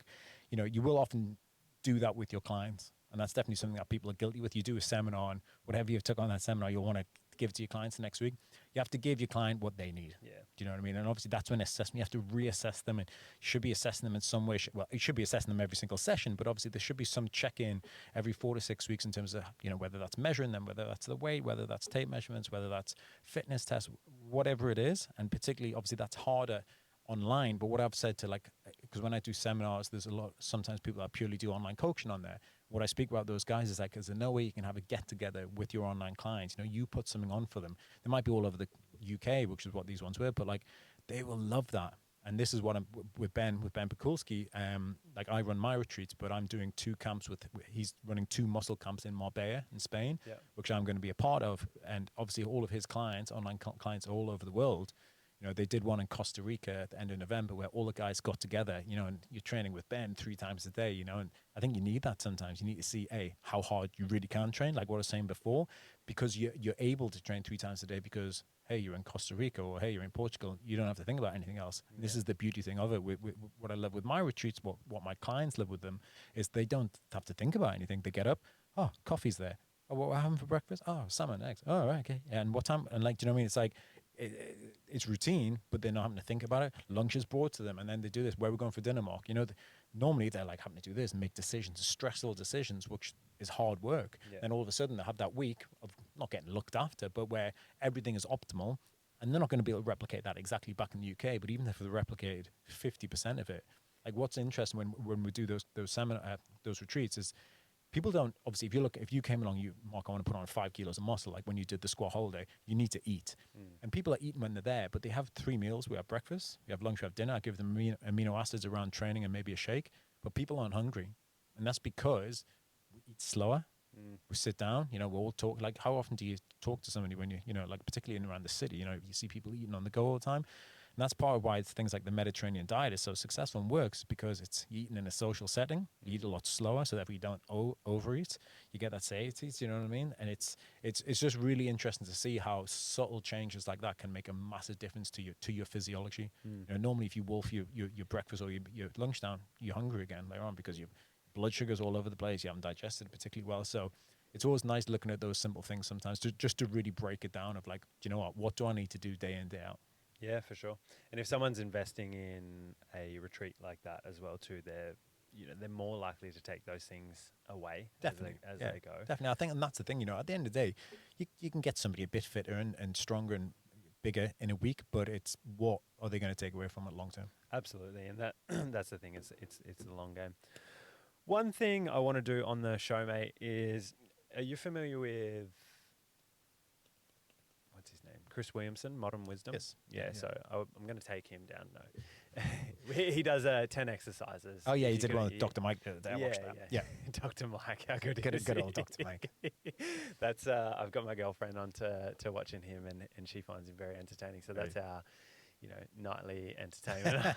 Oh yeah, you show her the good loving, baby. That erosion method worked. Yeah, that's it, mate. Yeah, she's a English PT as well too. Well, she's obviously a legend. Where's she from? She is from just outside of London somewhere. We're gonna be over there in December. Nice, mate. Nice. Yeah, I'll give you some tips. Awesome. I look forward to it, mate. So top 10 exercises and why they do. If you could only do 10, but there's more than 10. So Okay, if we're going to do 10 in no particular order, but if is this for myself or with clients? Let's go you. Okay, so number one, I'm going to have sprinting. Yep. Okay, and it's various forms. That could be hill sprints, it could be, flat sprints, it could be longer distance sprints. But I love it. Like I love as I said it before, I love the variability of it. I love the changeability of it. I love the fact that you can progress it and all the technical sides of it. Like I run pretty well, but I'm also. Have you ever seen Terminator 2? Movie Terminator 2? I run like the T1 forwards with my arm action, and it's brilliant to see different people's running styles. But like I was a decent sprinter as a kid, and so I think that's also just kind of come in to it, played on the wing and football and stuff. So I would say sprinting number one. from a functional standpoint, that is functional. Yeah, like if you can sprint well, you can do most things well. Yeah. Do you know what I mean? Like when you can't, like, and that is a really good example. Like and this is not to try and be sexist here, but you see a lot of women that can't run very well. And that's because men generally, as a general rule, tend to play sport more. And obviously sport involves running, like if you look at it as kids, like my daughters are pretty good runners, but I've also done quite a lot of running with them. They don't really, they're into dancing. They've got like my wife's sort of physique, but they're really into dancing. But however, I've done running with them and taught them that to use their arms and stuff like that. So it's a skill like anything.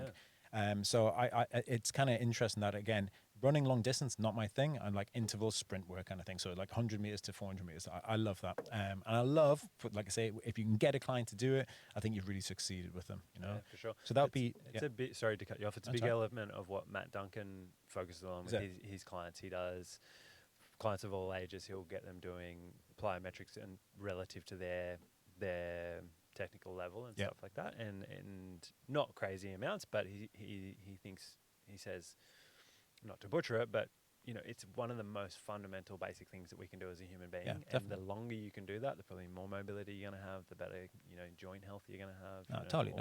Totally agree. Like, again, if you can do it, then you're doing something well. Because like I said, the forces that happen on the body when running or when running quickly, it's savage, mate. Like I say, you got to have good ankle stability, knee stability, hip stability. I totally agree with Matt's a smart cookie, and the longer you can keep doing that, the better. And that's my ultimate goal. Like as soon as I did that with my calf, I set myself a target 6 weeks. I want to be back doing it, not obviously 100%, but like doing the tempo runs and stuff again. Then I'm like, right, if I can do that, I'm fine. Yeah, cool. Number one. Number one. Then number two, I'd have modified strongman training. Yeah. Okay, so that's pushing things like sleds, dragging things, farmers walks, carries. Like I've always loved it. I got introduced to it by Charles Poliquin back in 2006 when I did that course in Australia. And we trained a lot of rugby players at the time. So there was only about 8 people on the course. And Charles was like, hey, what do you guys want to do? And we were like, we want to train rugby players. And he was like, oh, so let's do loads of strongman stuff. And again, strongman is, as it sounds, modified strongman training, modified from the classic strongman events for whatever needs be. And obviously for this, it's for strongman training is brilliant for out of season conditioning. It has probably the best transfer over into sport. Like there's no specific training for sport. You know, like sport is the specific training, but you can get somebody as conditioned as possible. The lifting, the change of direction. So I would say modified strongman in its various forms would be number 2. I love it.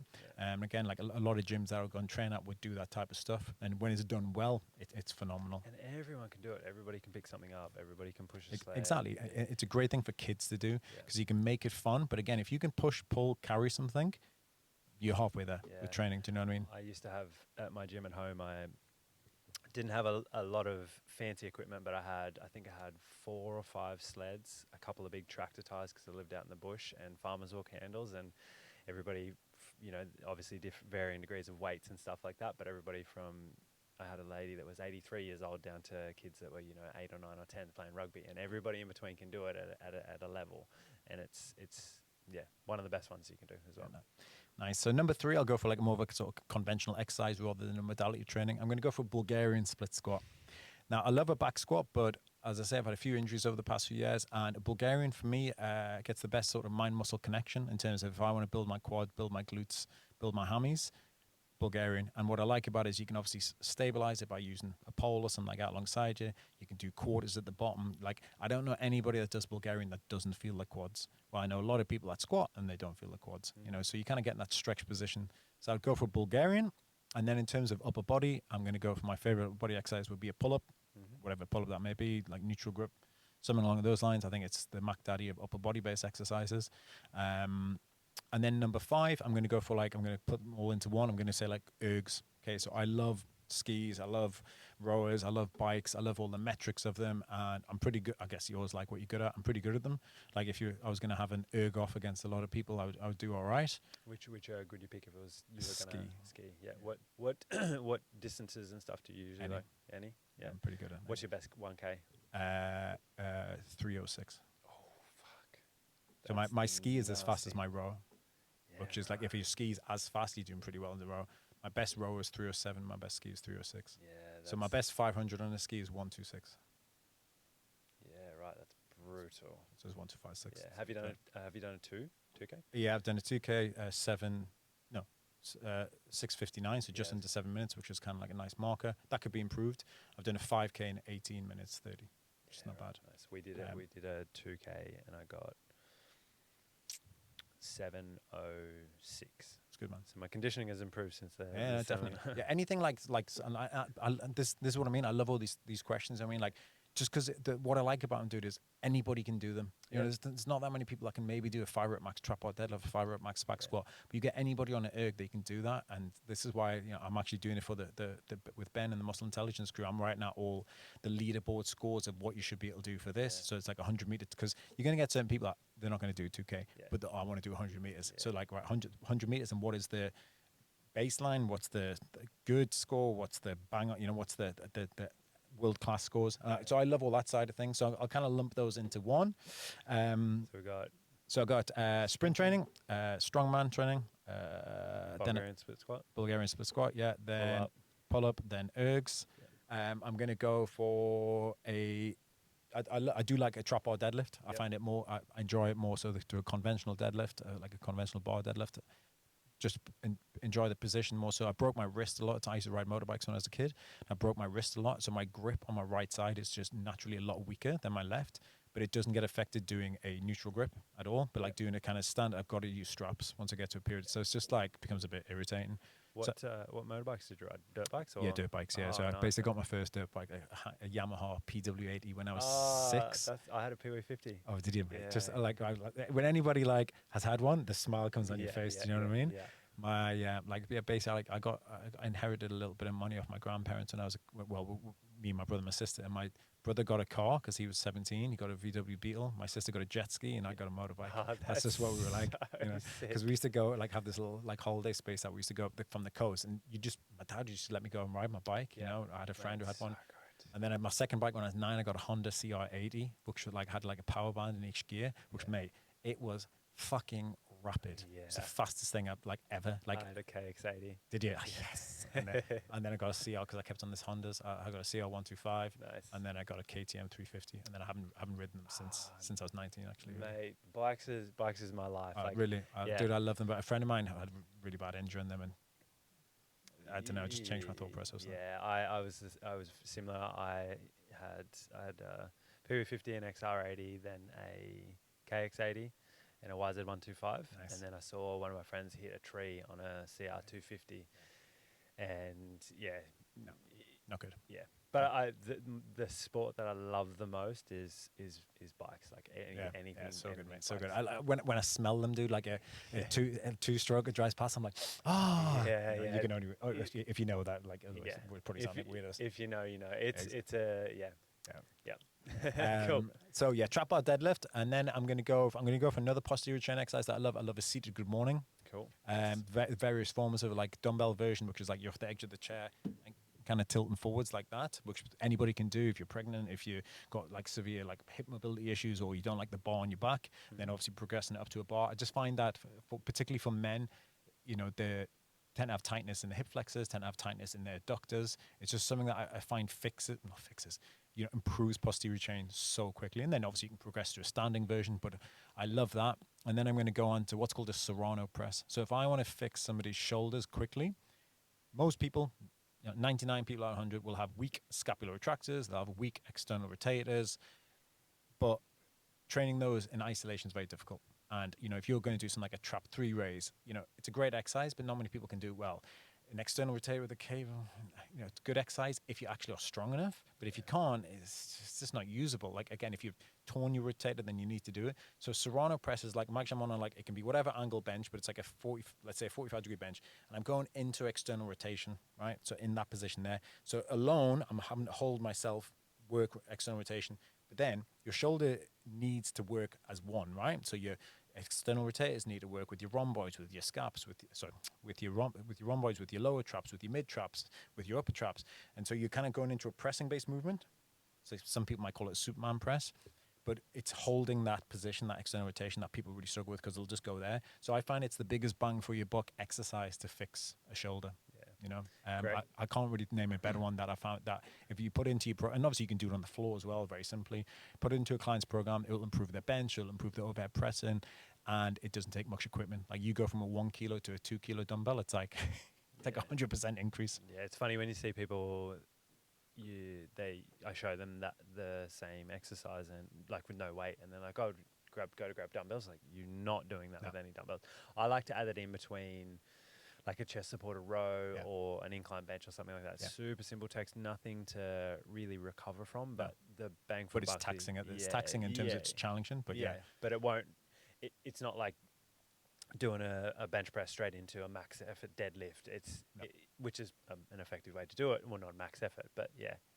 So is that 8? So that's 8, yeah. So I'm going to go back squat next. Now, back squat would have been way higher back in the day, but I just don't really squat as much anymore myself personally.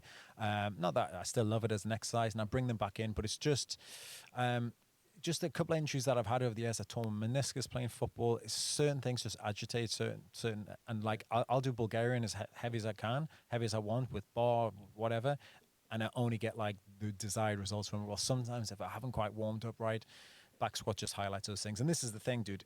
If you can squat, squat.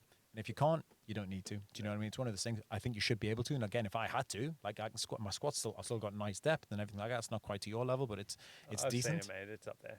Thanks, buddy. That's kind. But again, it's like I kept on doing it. It's like, you know, like what am I doing, man? Like if I had a client that was getting injured regularly, I wouldn't do it with him. And I'm not talking about anything bad, but just like a slight niggle, and do you know what I mean? The risk versus reward on it is so high. Yeah. And being able to do so many other variations, I went down the rabbit hole of everybody had to do it, and then I've come out of that. Not many of my clients will do a back squat; they'll squat, but just there's not a whole lot of necessity unless you really like. For me, it's the thing that I love, so that's what I'm doing. Yeah, but So that's 9, and the last one I'm going to go for, just for the bicep fans out there, I'm going to go for a Zotman curl. So again, kind of just so you're training your elbow flexors, but as well as your elbow pronators. So it's kind of lifting up, obviously, and then coming down. And most people are weak in the brachioradialis and brachialis. So it's just, I think it fixes a lot of elbow issues. Yeah. So I'm looking at kind of exercise that I guess I use a lot myself and with clients. But also, to get some nice aesthetic results. Absolutely, mate. And that's a very big part about training for longevity as well, too. We've got to enjoy it. It's not just all about, the health. Well, it plays on health. A bit of everything. But like I say, if you can enjoy the process as well, then happy days. Absolutely, absolutely. Where do you see the industry going in the next 10 years, mate? Where would you like to see it go? It's interesting. I would like to see it go the kind of opposite of what I was saying before in terms of less people fucking arguing and Yeah. I would just like I think obviously there's a lot of platforms to do a lot of good stuff and I feel like it's turned a little bit of a corner in terms of people, taking the piss a little bit less. So I would like personally trainers to be less online coaches and to have done the hard yards. I think that's the key thing. People saying that they've done this and that, and it's really interesting. Like with this high rock stuff at the moment, like everybody's now like a high rocks coach, and like they're probably not that I've done many, but it's like they probably haven't even done one. Do you know what I mean? But it's because it's popular, so people are jumping on it. So I would like to see in the industry people getting more educated.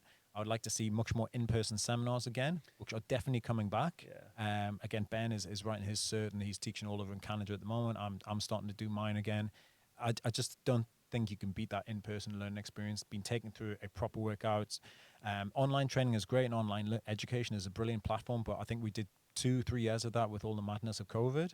So I would like to see people in person, more so in person learning and applying that in the gym floor. Because and you know this, Matt, the only way to get to be a truly great coach is to have spent that time on the gym floor. Yeah, for sure. It's it's an interesting thing seeing younger trainers come into the industry, and I think for the last few years, particularly with the resurgence or the not the resurgence, but as online coaching becomes more popular, everybody's an online coach, and one thing I did a mentorship to have the systems to be able to go online. But I like face to face. Face to face gets you the best results. Yeah.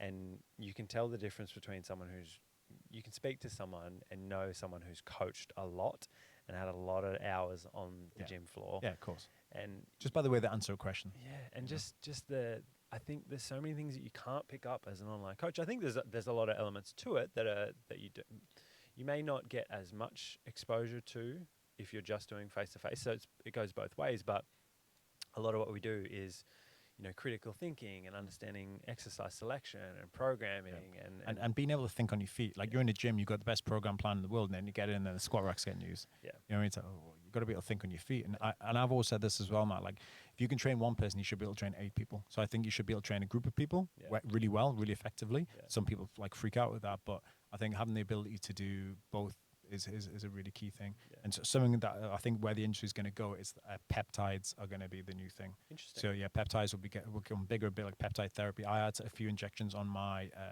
calf, which was recommended by Dr. Serrano. He's one of the most knowledgeable people I've ever met in the world. I interned with him many times back in the States. Likes a funky shirt. He does. He loves the superhero stuff. So basically, yeah. So the peptides I took was called TPC 157, which is really known to be regenerative for soft tissue injuries and ligament injuries and stuff like that.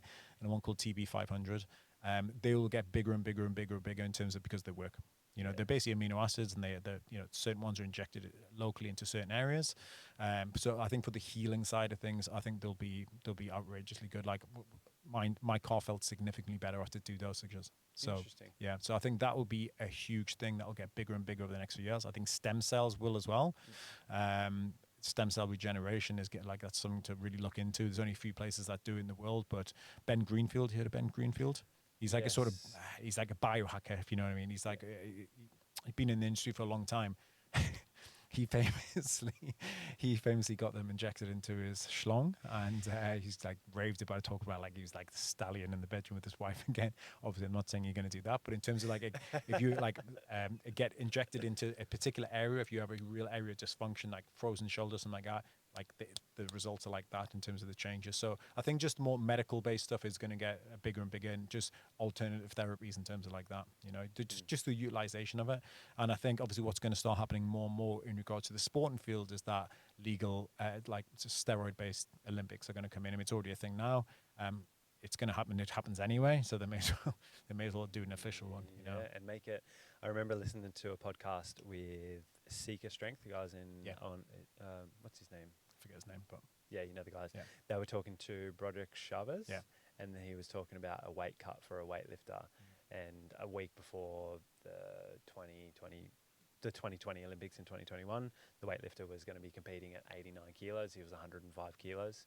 Stepped on the scales under 89, and then was back to close to 100 kilos. And the stuff that they do. Yeah. That's a funny one, isn't it? Because I don't know much about it, but I know that I used to think that sport was mostly clean, and now I realize that it's mostly No, not. I think certain sports are, and Yeah. like I mean, like again, it's not my field of knowledge at all. It's not something I've ever done. Like I really don't like needles, even having the stuff for the peptides injected. I was like, Yeah. had to get my wife to do it for me. Anyway, like it's not my like area of expertise at all. But yeah, there's so many sports that have done it for a period of time. It was really interesting, like listening to Gary Neville. So Gary Neville's used to play for Manchester United, and he does a famous podcast in the UK. And he was talking about when Manchester United used to play against the Italian teams in the late '90s and early 2000s. He was saying that they were like they would finish a game and Manchester United were wrecked and all the Italian players just looked completely normal. There was a huge doping scandal around that time in Italy.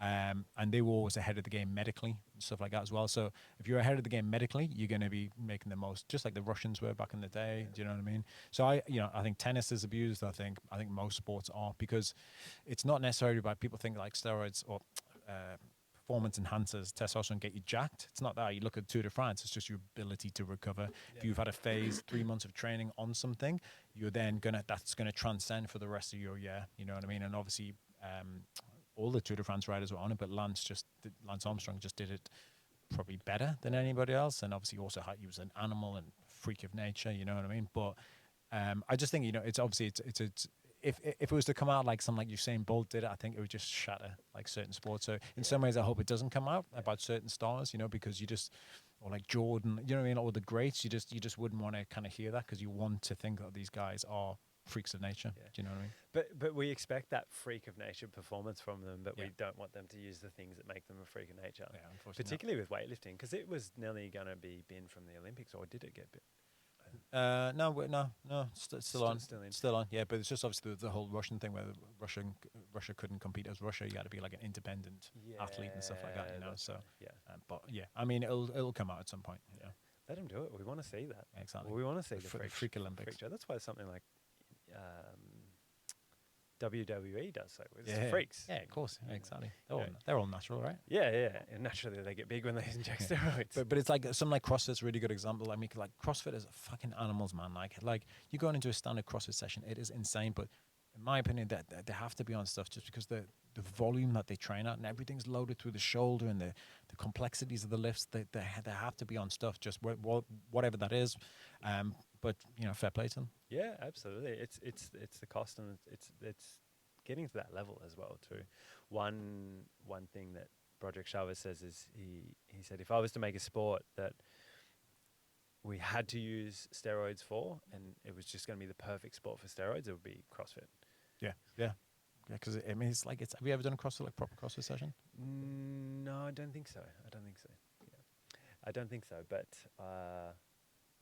no. I mean, like I would go along, and like try a CrossFit session, because I mean, like I'm not talking about doing like serious Olympic lifts, but it's brutal, dude. Yeah. It is brutal. You know what I mean? Every session you're sweating like an animal, and there's no easy sessions. Yeah. But good CrossFit boxers are brilliant. Yeah, absolutely. When you periodize and stuff, I do like the weightlifting element. Maybe it was just the fitness element, but we've changed that.